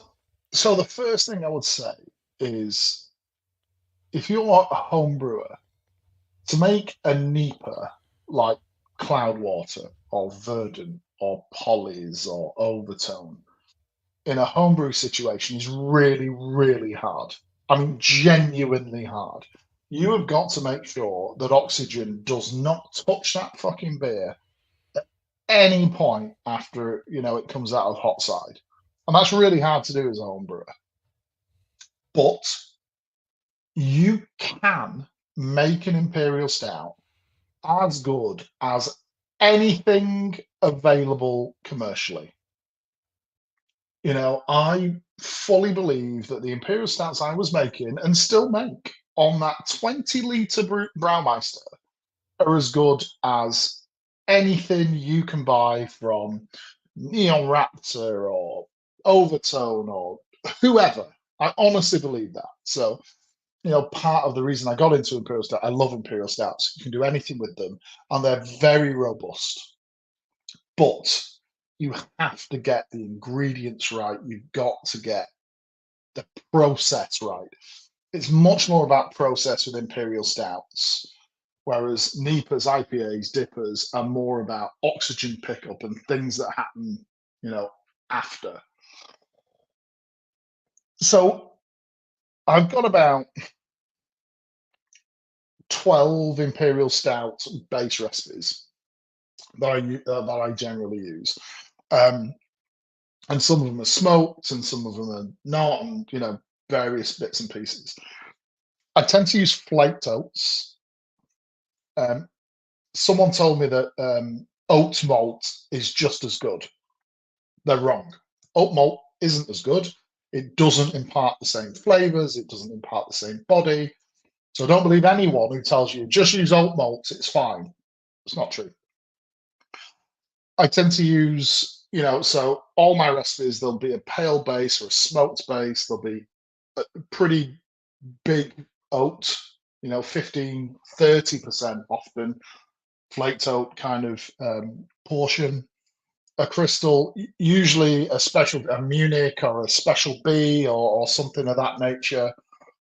And then it's, depending on whether it's a porter or an imperial stout, I use roasted barley imperial stouts.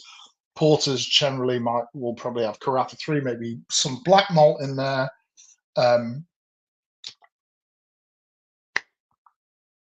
of the biggest things that chocolate malt, I think, is really important in imperial stout. And the best way to use chocolate malt, in my opinion, I've tried lots and lots and lots of different combinations, but a 2-to-1 ratio of pale chocolate to dark chocolate malt gives, I think, a really broad spectrum, complex flavor. And then again, honey. I use honey. I use a lot of honey in my base recipes, and I'm not scared about using simple sugars. Well, simple-ish sugars, demerara and molasses. Muscovado sugars. So that would be my kind of top level tips on constructing an imperial stout recipe. Oats, some crystal, some specialty, whether that's Munich, Special B, 2-to-1 pale to normal chocolate, honey, demerara, muscovado, and you can put in there, molasses or treacle or golden syrup, depending on what flavor profile that you're trying to create.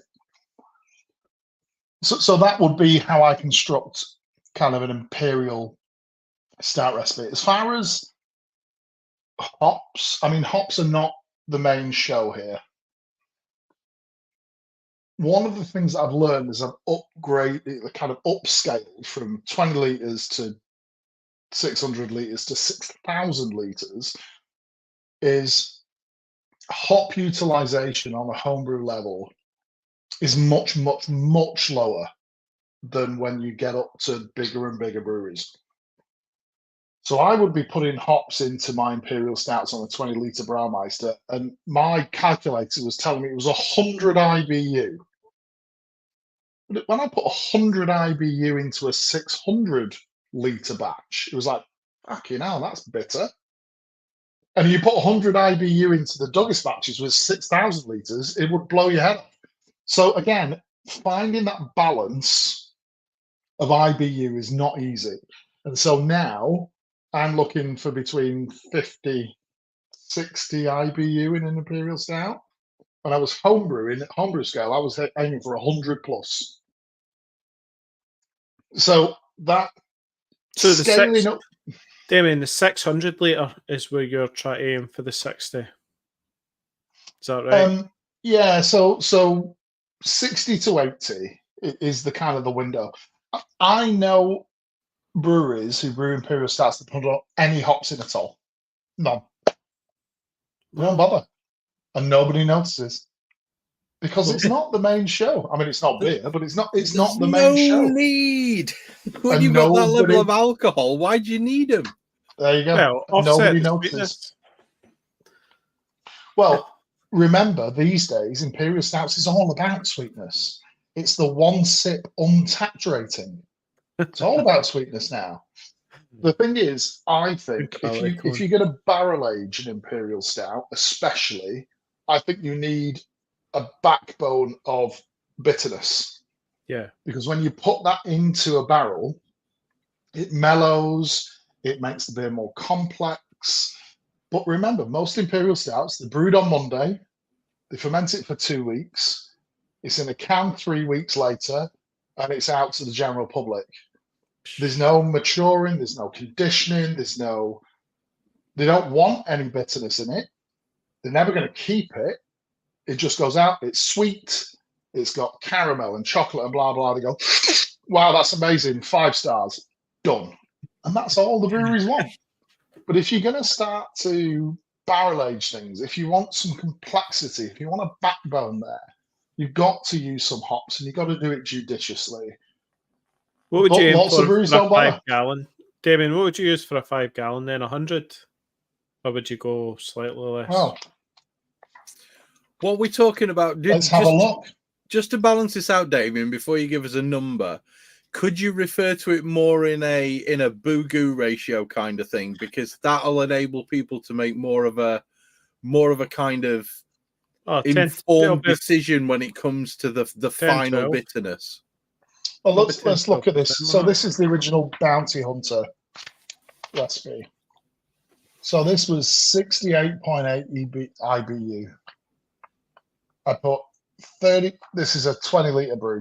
So it was 35 grams of US Summit for 60 minutes, 45 grams of New Zealand Pacific Gem for 20, and 50 grams of US Citra for 10. So what's that? That's so you're still using 130 grams. You're still layering hops throughout the boil.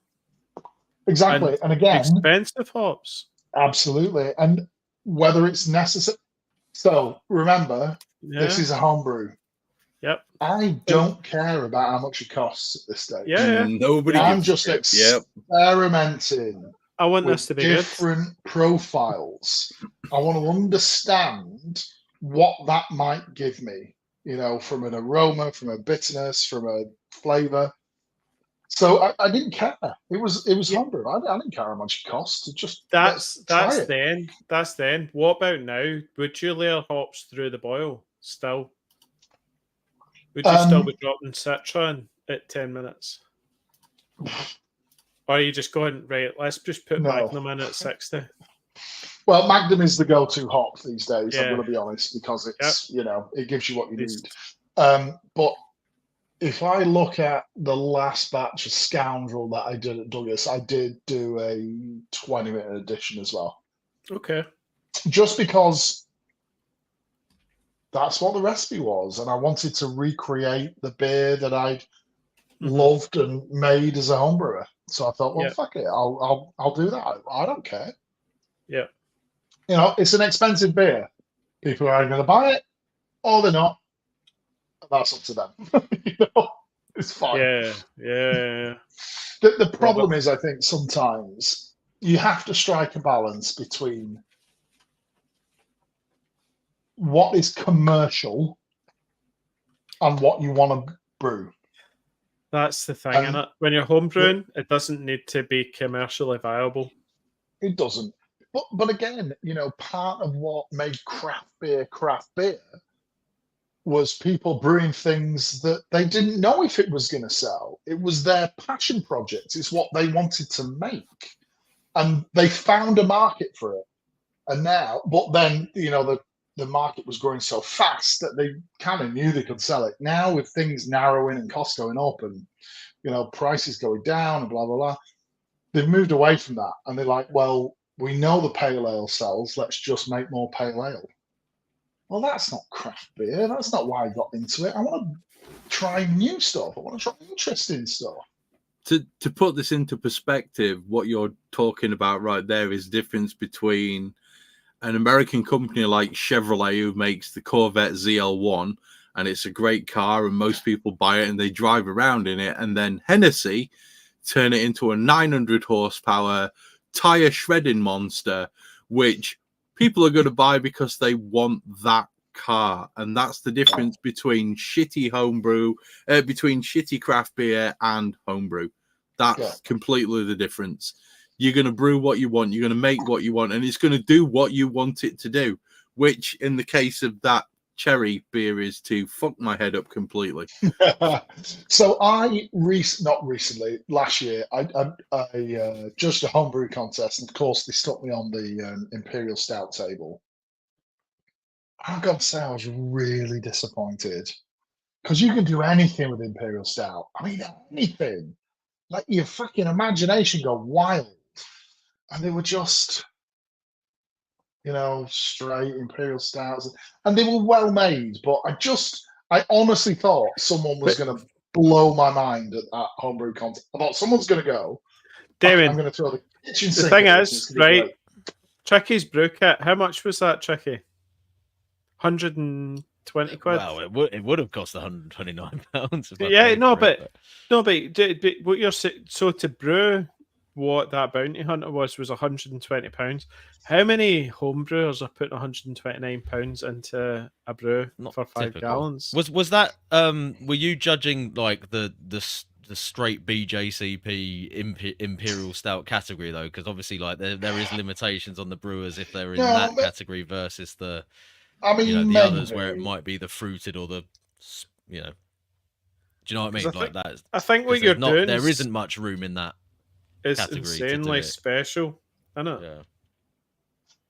I get that, but that wouldn't have stopped me. Well, maybe if they'd known you were going to be judging it, they might have gone a little bit like even at 120 quid awesome. a recipe, it's what, £3, £3.40 a pint, something like that. Do it. I mean, £3.40 a pint. £3.46. Yeah. Do it now. Do it. I think it's £3.41. But ultimately, you'd be paying 15 quid a pint in a craft. Yeah, but it's homebrew. It's fucking homebrew. You just brewed 13% beer for £3.40. Who gives a shit? It's homebrew, man.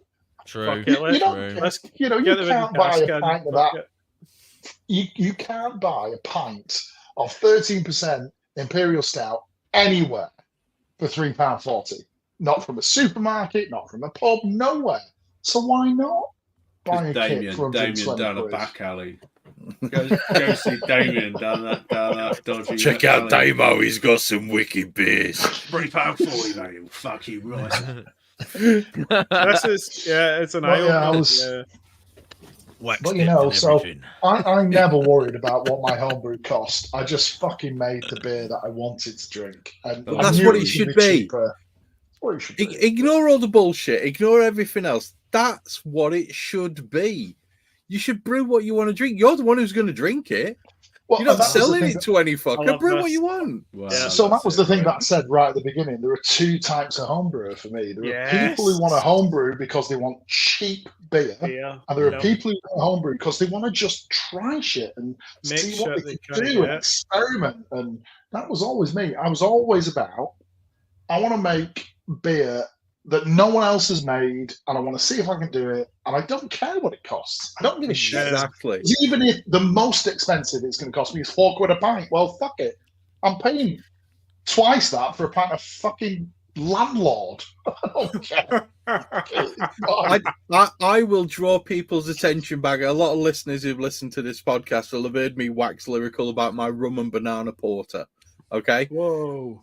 That fucking beer was not made to go in a can and be sold in a pub anywhere. That beer was because I wanted to make it, and it turned out banging. It was a beautiful beer.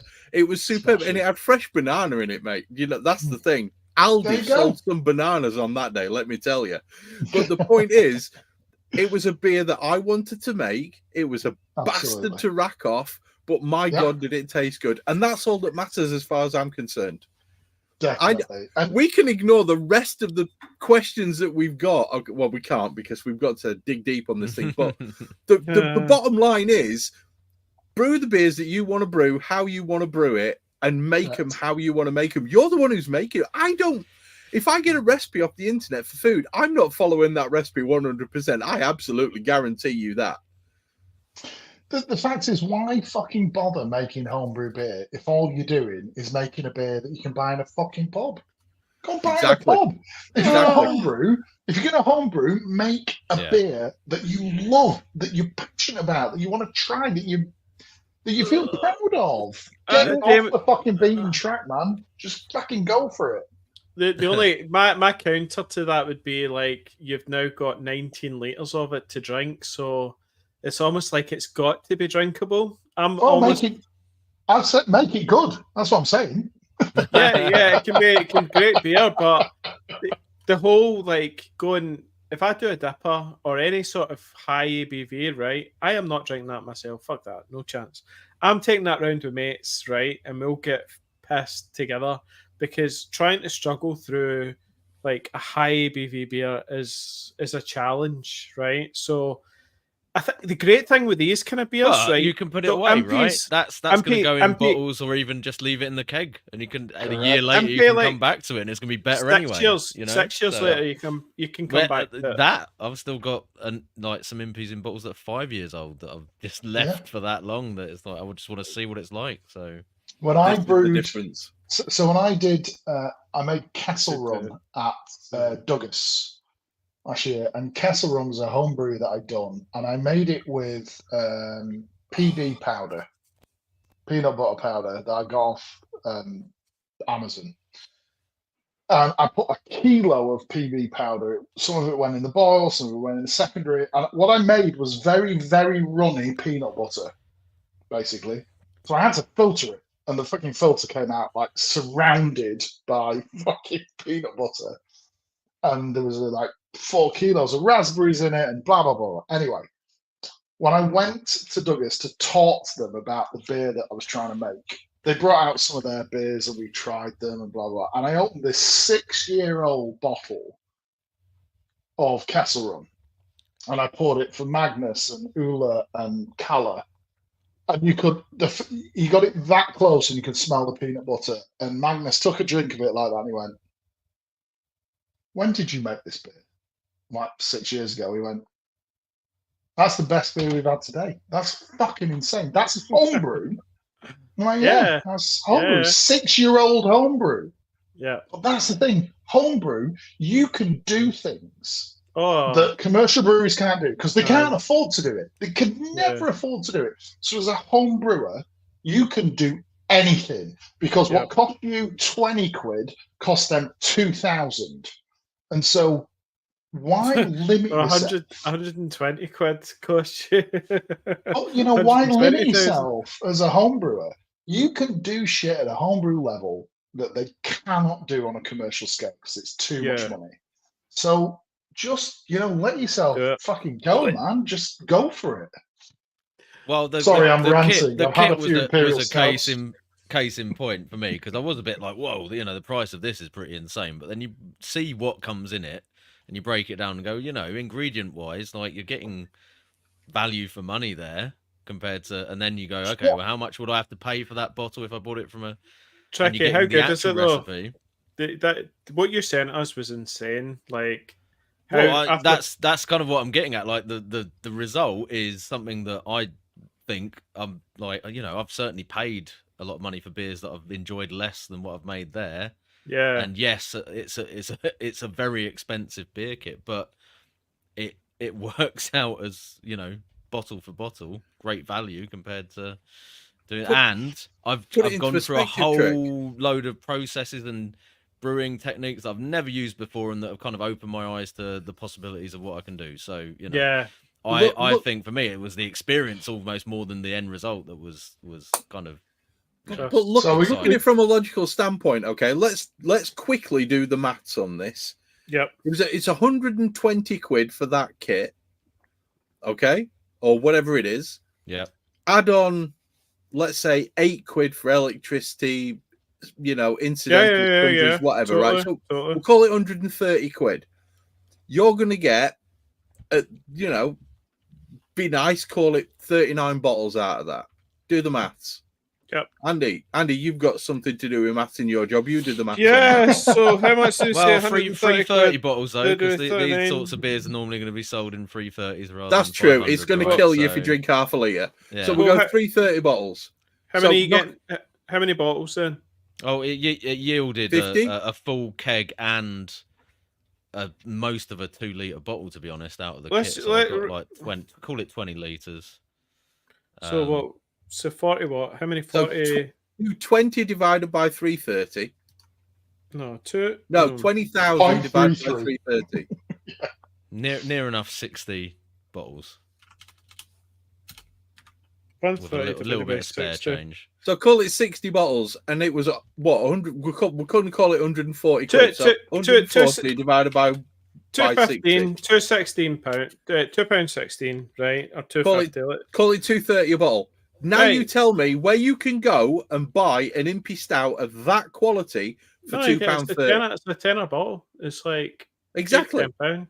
So you're saving money by brewing that kit. Yeah, saving money. Or you can save that way. You could save even more money and just buy it from Damian and just let him do the I'm not being funny. I'm not going to save money if I buy it from Damian. He's got a margin on that, mate. Well, no, but you will, because you're only buying a few bottles, once every year, sort of thing for Christmas. Well, that's not the point that I'm making. The point that I'm making is, you could, even if we call it £2.50 a bottle for you to make it, the bottom line is you've got 60 bottles of that. Yeah, 60 bottles. It'll last forever.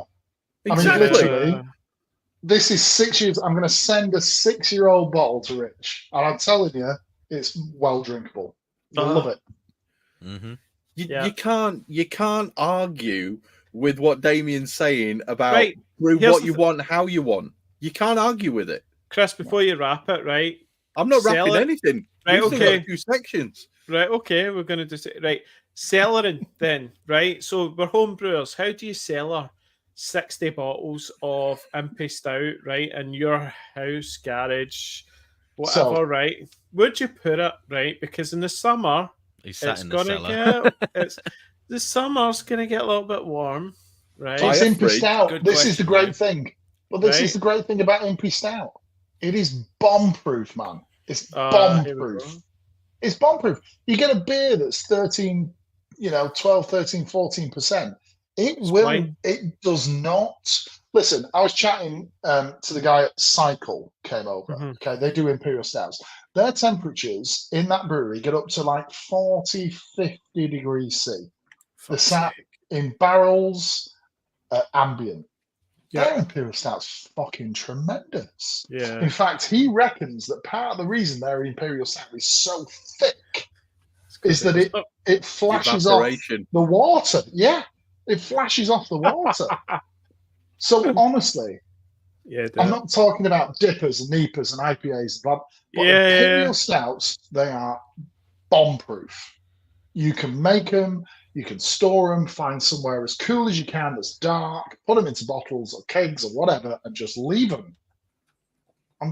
So that bottle of Bounty Hunter that I'm going to send to Rich, that is sat in we've got a barn at our house. It's got no windows. It's quite cool in summer, though it's not cool. It's fucking freezing cold in winter. I'll send you a bottle of that beer, and I promise you'll drink it and you go, Fuck. 6 years old, no problem. Yeah. This is the way. This is the way. This is the way. And you know, so I need to do it. I think I need to do This it. is what it comes down to, Andy. This is the bottom line, right? The reason why we have this podcast is, number one, so we can all sit down and have a few beers together and talk shit about beer. Yeah. That's the primary reason. Yeah, but The it's second- getting excited about this. Wait there, calm down, chill your boots, you and your beard. The bottom line is, we have people on that we talk to, and they just stoke your interest. Yeah. They poke the way that give this a go, see what happens, and that's exactly what Damian's talking about. It's a great point that, you know, even if you think, oh well, I'm never going to get through like 19 liters of impy stout, like you've got as long as you want to do it. Yes. Like you don't need to You rush. just need to do it once. Yeah, Absolutely. once. And even if you don't want to tie a keg up, you can just bottle it out of the keg, Yeah, you know, you can, and yeah. then stash it Seriously, somewhere and Andy, come back to it, right? Yeah. enjoy a bottle of the impy that you're going to brew in the next 3 months on your 80th birthday. It'll be fine. Do you know? But the thing is, right? I do it. So I love impy stout. So why would I not brew an impy stout? Because I've you've got a got 20 a beer. gallon. I've got a 20-gallon mash tun. I can whack that up full of grain, and and you get know. a 5 litre batch out of it. Well played. yeah.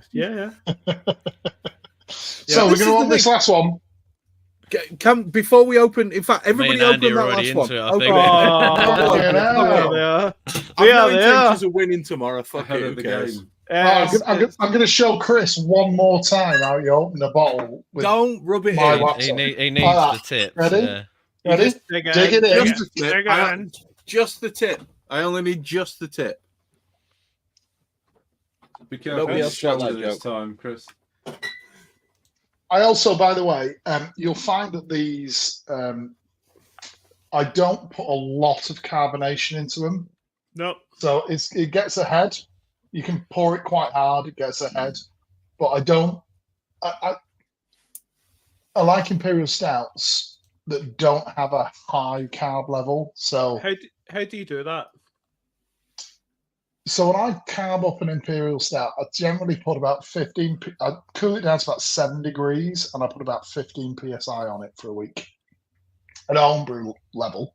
Yeah. And I find that just gives me, you know, it's got a good bit of carbonation on it, but it's not too, I find highly carbonated Imperial Stouts, they have that carbonic acid thing that isn't quite in the style. You know, you want it to be smooth, you want it to be, you know, a little bit of brightness to it, but you don't want it to be fizzy. Yeah. And I've had some Imperial Stouts that are properly fizzy, and I just don't think it works that well. I did So- find so with this the is- Bounty Hunter I did, Damon, that it really kind of didn't want to take on the CO2 No, when I just left it. doesn't. And so how do you get around Because that? it's thick as fuck, Rich. No, that was It's the trying to- conclusion Just I came to. carbonate But a cake. do you Just use carb stones or anything like that, or just leave it? So I put it in a corner keg, I chill it down to 7 degrees, I put about 15 PSI on it, and I leave it for a week. Done. And then bottle it. And then bottle it. Because like I've watched Richard's videos, right? Dudes Brews. I've watched your videos, and it was what you were doing. What was it? It was the Richard, help us. What was your first sort of intro into Imperials? You were doing the American stuff, KBS. KBS. Yeah. And what happened? You found was you were bottling it. I think you bottled it early, and you. Well, And then I it was was- doing bottle conditioning at that point with them. Right, You, and you put it into a PB, didn't you? But- You put it into a pressure We barrel. tested So it. It was in finish a No. pressure barrel to get the wood character on it, because I put it in there as like the faux Yeah. wood Okay. barrel with some oak chips. But I think I then always took the lesson was it was just leave it in keg and like maybe 8 or 10 psi for like till it just like ferments out itself. But I basically I And then tried to bottle Now, prime now, it, and that was a gentlemen. mistake. So Now, gentlemen, we've been here for nearly 2.5 hours, and I really need a piss. So I'm going to leave you for about 3 minutes. that's fine. On y va, on y va. Yay! My back teeth are floating, so I'll be back in a sec. That's brilliant. Look, as much as we can sit here and we can wax lyrical about these things and we can talk and we can argue points backwards and forwards, and we've all had a few beers, so let's face it, the arguments are going to flow quite easily. The bottom line is, I agree absolutely 100% with everything that he's saying about brewing whatever the fuck you want. And that is something that unfortunately has become lost. It's become lost in the homebrew world. Oh, because well, Has it? based on what though? Like, what? I want drinkable beer in my garage, right? I don't want to be like 6.5% IPA, and then I'm like, oh, I've had a beer and I'm fucking. Well, steaming. I mean, I kind of get where you're coming from, Chris. And I feel like I'm not doing the more experimental and crazy things that I might have done. Well, you're dialing in You your previously. fucking rosettes. Tricky, you were fucking nuts in the early days, mate. Because a lot of those beers were undrinkable, and now I want stuff that I'm like, it's gonna. Hey, I guarantee that's gonna Brett, it's get your boat. smashed. It's your boat. It's your boat. It's your fucking boat, son. Paddle it how you want. No, yeah, that is true. I'm about. I think just now it's all about trying to get fucking amazing beer on tap in the garage. You know what I mean? And it's drinkable beer. And I think impy's that Damian's got a point. Impy's is different. I think it's totally different because it's like you can store it, you can do a big beer, and you can tuck it away. That is comment of the night from Santi. Oh, Santi, get your ass. Santi, get your ass round to my place, mate, because I've got like half a glass of each of these beers, mate. And if you want to drink them, you know where the shed is. Get your butt round here, man. Battles. Yes. No, but I don't know. Everyone else, your homebrews will all be the same. I think if you start getting up to 8 kegs and you're flipping in your brewery, it's like, I need to be able to drink this stuff, man. And like when you start going high ABV, it gets ridiculous. And the whole sort of wax lyrical, like, check out my 8% dippers or whatever nonsense. It's just like, you're not drinking that. Like, I'll take my big IPAs to Dell's house and we'll do it in the night, and that's great because then it's done. But I think this is in a different category because it's impy and you can store it away. So you can, and this is the decadent thing you can do with an impy. You can brew, and I think within reason beers. you can go a bit mad with an impy stout Yeah. and feel like I've got more margin for error here, right? Yeah. Because if it's shocking at first, it might be amazing in a year or 2 years or whatever, and you can kind of sit on it. And it's just got, the beers are so much stronger and fuller flavored anyway that they can stand up to those kind of additions. You can throw they are robust beers. You can throw in like 2 kilos of a random fruit and see what happens, and it might not, I have to say, if it's not a berry, don't bother. Right. Well, talking of berries, like the berries on this it's blueberry. It's chocolate blueberry, mate. I fucking adore this beer. Blueberry and blackberry, right? Black and I'm not getting much blackberry. So the blackberry is that little blackcurrant, blackcurrant. Blackcurrant's little tart uplift at the end. Yeah, and it makes you want to take another sip. Yeah, it's there. That is there. Oh god, yeah, it's so good. So it's big chocolate and blueberry up front, and then there's that little blackcurrant tartness at the end, which makes your mouth wash, and you want to go fucking have another bit of that. if you want to get more of the blackcurrant, okay, it's a technique that I've used a lot. Take a gobful.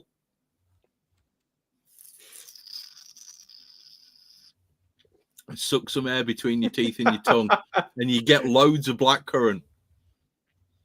That's really nice. I just sit and just talk, and I can just, it's it's at the top of my mouth and then my bottom of my tongue, and it's just like more. It's just waves and waves and waves of fruit. It's fucking nice. Look, Damian, I'll be honest, I was apprehensive about this episode. Imperial stouts are not my bag in any way, shape, or form. He says that, but I got that from Reinheitsgebot in your Reinheitsgebot.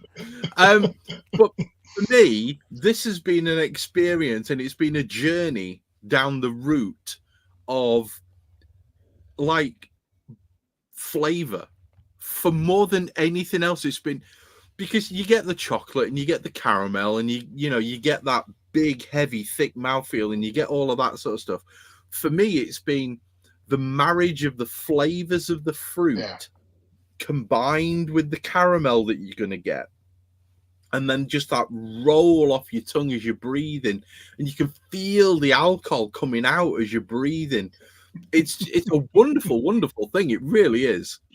But it's these beers that we've had tonight, especially the Force Tremor and the Black and Blue, they are not typical impy stouts anymore. This is not what Imperial stouts taste like anymore. But it is. There's been a bit of resistance to these two beers, and I've been a bit amazed by it because I love these. I'm very proud of these two beers. I think they're what I think of when I think of Imperial stouts, and I think of, that marriage of flavors, that nothing is necessarily overpowering, but it's all there and it's drinkable, and it's not, like I say, they are not one sip untapped Imperial stouts. I'm trying to make Imperial stouts that are drinkable, that you can drink a 330 bottle of it in less than 2 fucking hours, that you just want to drink it and it's drinkable. I think and also that's not why need Imperial to say stouts that the fact that they're like real quality actual fruit in them versus a lot of impy stouts at the minute where it's like, you'd pick up a blueberry stout, a blueberry impy stout, and it would be just that. Okay, well, it tastes nice on the first sip, and then you're kind of overwhelmed by the synthetic kind of fruit flavoring that's overpowering it after. That's another thing for me that kind of sets those two beers apart, where it's like, actually, it is very different to maybe what you're expecting, but I'm getting some really nice, complex, genuine fruit flavor. I'd need to look back at the recipes for this, but I think we made about 600 litres of it, and I think there was 60 litres of blueberry puree and 40 litres of blackcurrant puree in it. Yeah, that's quite a lot in Imperial Stout. That's like 10%. Well, no, more than that. It's a lot of fucking, real fruit in there. I mean, again, I assume that's your approach to all the beers. You're avoiding flavouring as much as possible. Is that right? So not always. For certain things, it's better. I mean, look, at the end of the day, when I first made Castle Run, I used PB powder. Now that is peanut butter. That's peanuts with the oil squeezed out of it, turned into a powder, and it works brilliantly. Yeah. But anyone with a peanut allergy gets within fucking 40 feet of it, and they're going to die. So I don't use real nuts in anything anymore. Okay. So the powder avoids the allergy. No, it doesn't. The powder contains the protein that causes the allergy. Correct. Can I just say, I've just taken a small amount of the blue one and the red one. I'm about to mix it with a small amount of the blue one. Legend. Go for it. Why not? Science. Why not? This is live science. This is blending. Right, let's give it a go. See where we end up. We're giving it a swirl. We've got to give it 14 swirls. Is there anyone still watching, by the way? Have we all 22 people by now? Yeah, really? 22 people. Yeah, this is absolute gold.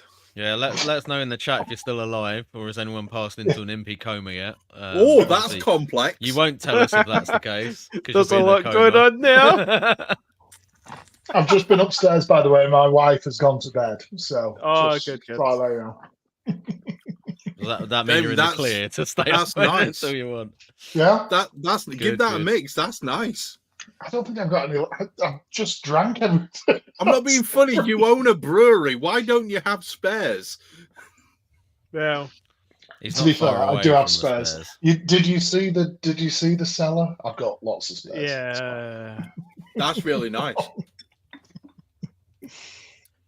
I'm not sure I like that mix as much as I like the red one, but that's really nice.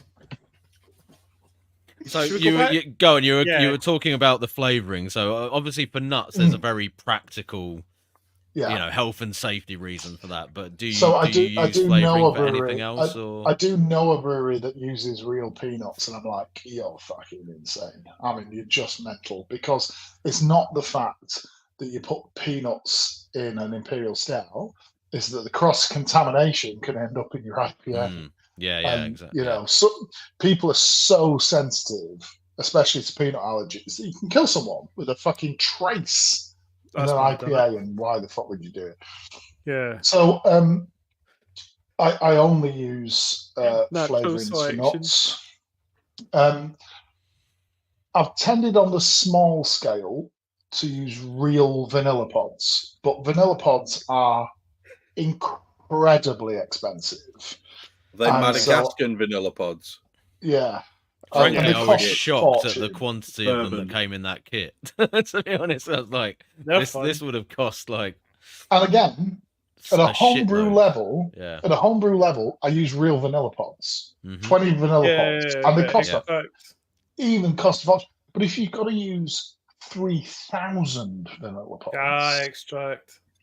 It's crazy. So, I have used like vanilla extracts because again, the only thing, because you use a tiny amount in a big brew, because vanilla can really overpower. People who use vanilla extracts, they use too much of it sometimes, in my opinion. You just want to hit just a tiny hint. Sweetness of vanilla. Yeah. Sometimes vanilla can really overpower. I've had some imperial stouts where you're like, fucking hell, man, you've used vanilla extract in that because it's all I can fucking taste. And if it's all I can taste, I guarantee you've not used vanilla pods. You need about 8,000 of the fucking things. So I've used vanilla extracts in the past. Again, at big scale, we've used a combination of maple syrup and maple flavoring. And I think most people do that because, again, if you want to use just full maple syrup, two things. One, it costs an absolute fortune. And two, most of it ferments out. And so you actually don't get much vanilla flavor from, maple flavor from maple. Milk. It ferments out. So, a combination of part real maple syrup, part flavoring works quite well. Well, those are the only real instances, to be honest. Oh, Brett says also Tonka can be quite overpowering. Oh, so Tonka. So a good friend of mine is Drew.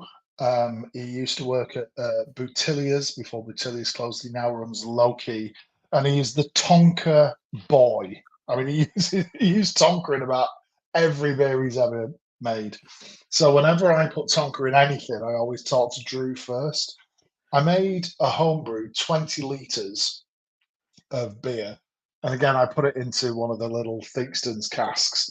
I was chatting to Drew about how much Tonka to use. And I used half a bean of Tonka, which I crushed up and I put into like vodka or rum or whatever it was with the cacao nibs, and I whacked it in the barrel and and it was properly Tonka. And that was half a bean. We made 600 litres at top rope.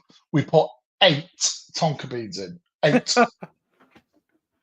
It's the most insanely flavorful thing I've ever seen. It is a strong old flavour. It's insane. A strong old flavour, yeah. And I love Tonka beans. I think it's got this really lovely kind of chocolatey, flowery, vanilla-y taste. Some people hate it, though. It's a real kind of Marmite thing. Is that the one that's like can get a bit diesely? Baby powder. easily. Yeah, like perfumey, like Yeah. It's very That's that one. Definitely flowery. yeah. Right. I want to drag this back. I don't want Tricky to have to edit another 3-hour episode. So, can we talk about yeast? Can we talk about yeast, Damo? What sort of yeast do you tend to go for, and what sort of pitching rate are you aiming for? Yeah, so I've used almost every yeast out there. I started doing co-pitches, so trying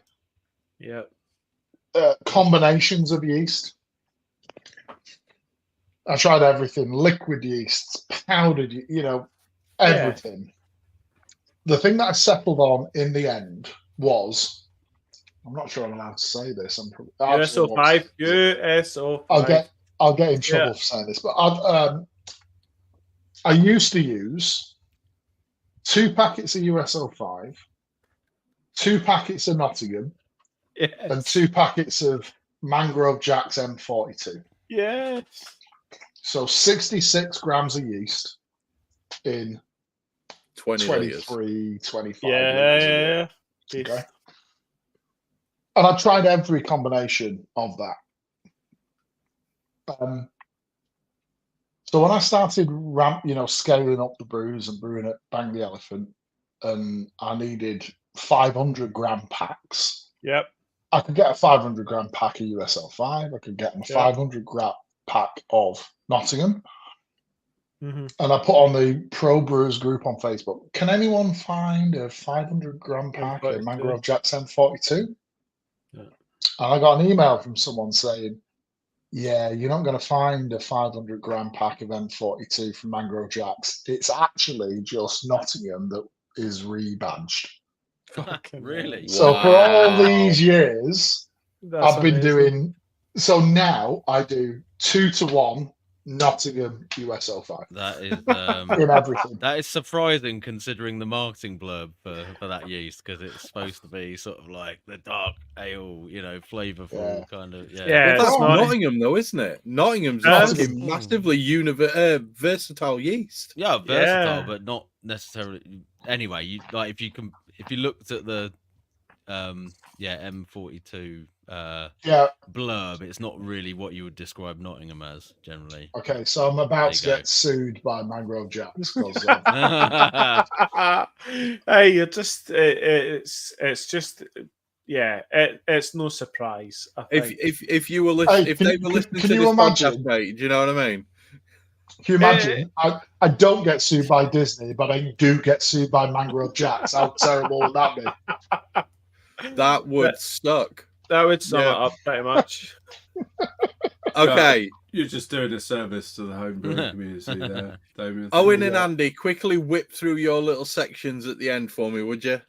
No, let's just do it. Let's just go for it, Chris. Let's just do it. Do it. So the thing that I was hoping you were going to ask me, which no one has, is about the drinks that Star Wars characters will drink. That's the thing that I was hoping you would ask me. Go on then, hit us with it. Andy, that was your one. That was mine. That's mine. Right, okay, so if the Emperor drinks Imperial Stout, what would the other character's beer of choice be?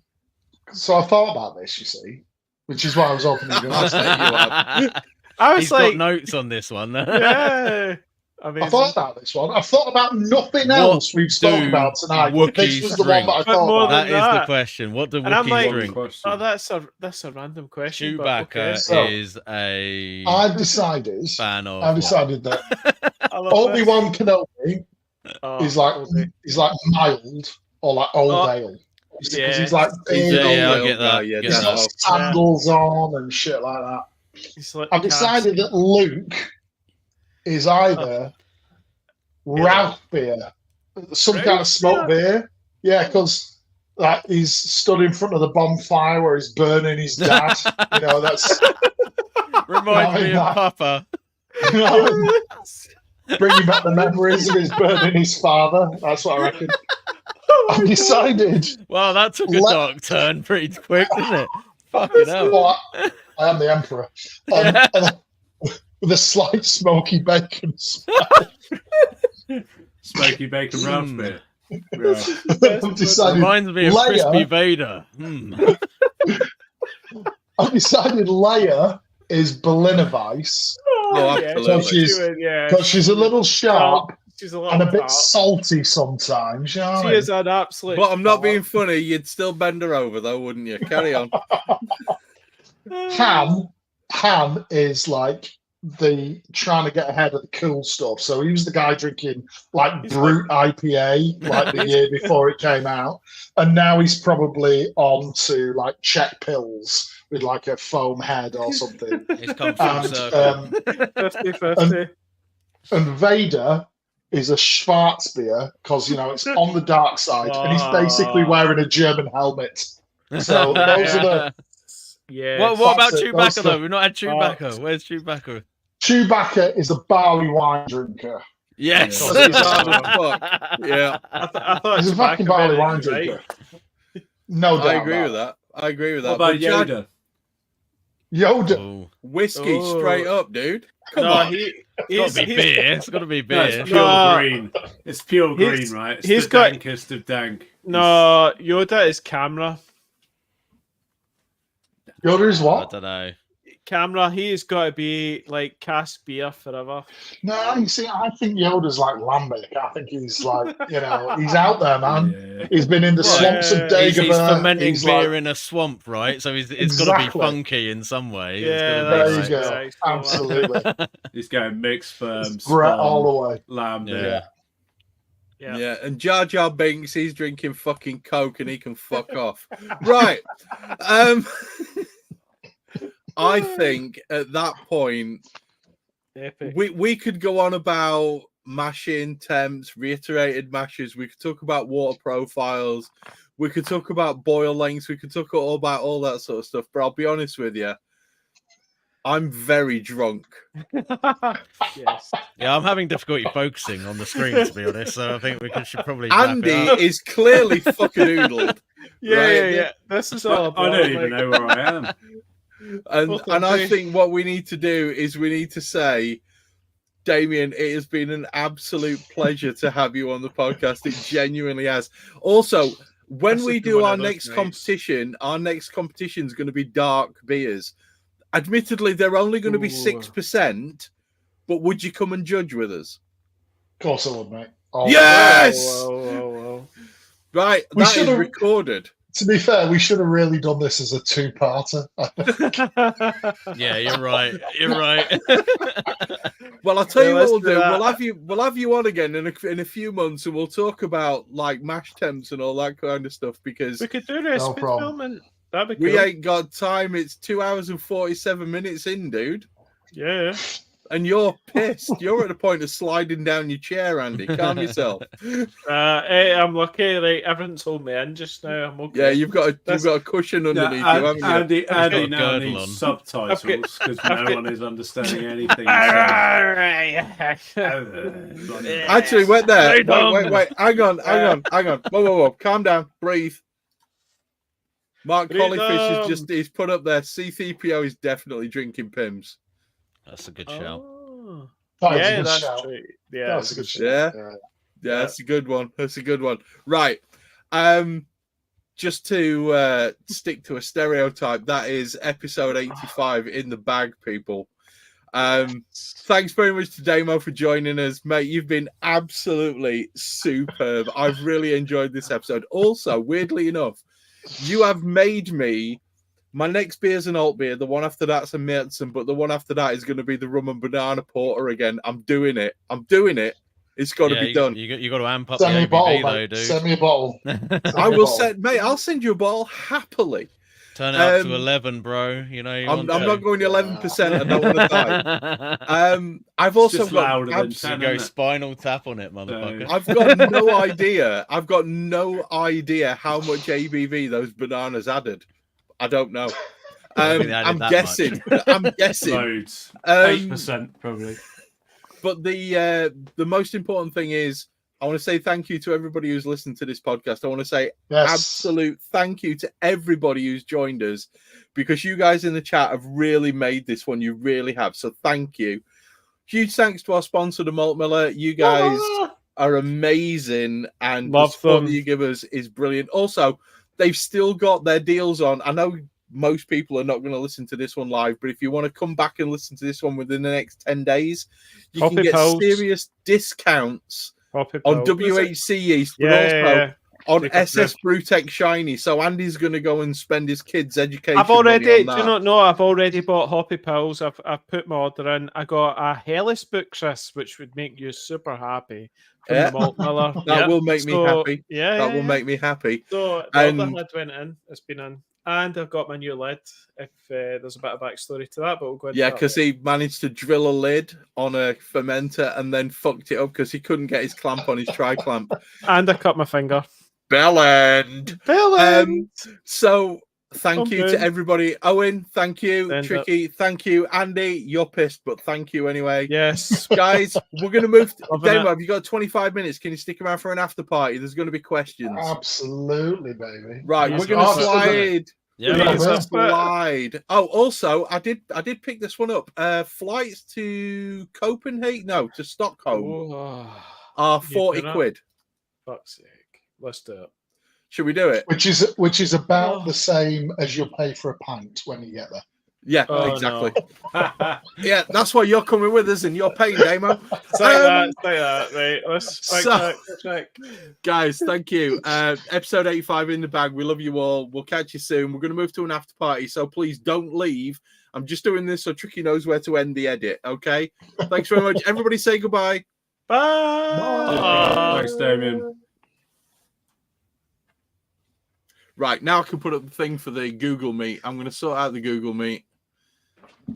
Give me a second. This is going to take me a few Guys, I'm not going to seconds. join you for an after party. I'm still Still struggling ill? a little bit from the old COVID. Rona from earlier in the week. Damian's been great. You've done to well, have mate. You, mate. You've done You've well. been an absolute Well, superstar. Thank you I'm again sorry for it's taken listeners. this long because it's nearly 3 hours. I'm not sure that was what Mate. you intended. That was amazing. Oh no, that's exactly pretty what we standard for intended. us, to be fair. This mate. is okay.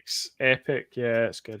Okay, Especially guys. with the really good guests. They're the ones that go for the longer. Stay, yeah. So Right. yeah, There's a link in both Facebook and YouTube to the Google Meet. It's live. You probably won't get in straight away because I'm still sorting stuff out. Damien, please don't leave this window until your audio is finished uploading. I'm going to stop it. I'm going to kill it now. Everything is linked exactly where it needs to be. And Do your where thing, am I going boys. next? Where am I going You'll- next? There's a link which Oh, I Tricky's going to just said. send you. Well, it's in the chat. It's a Google. Oh, it's Google in the Meets. chat. Yeah, it's a Google. Okay. Meets. We're going to kill this one here.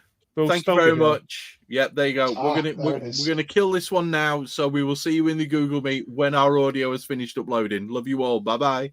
See you soon. Bye. Bye, everyone.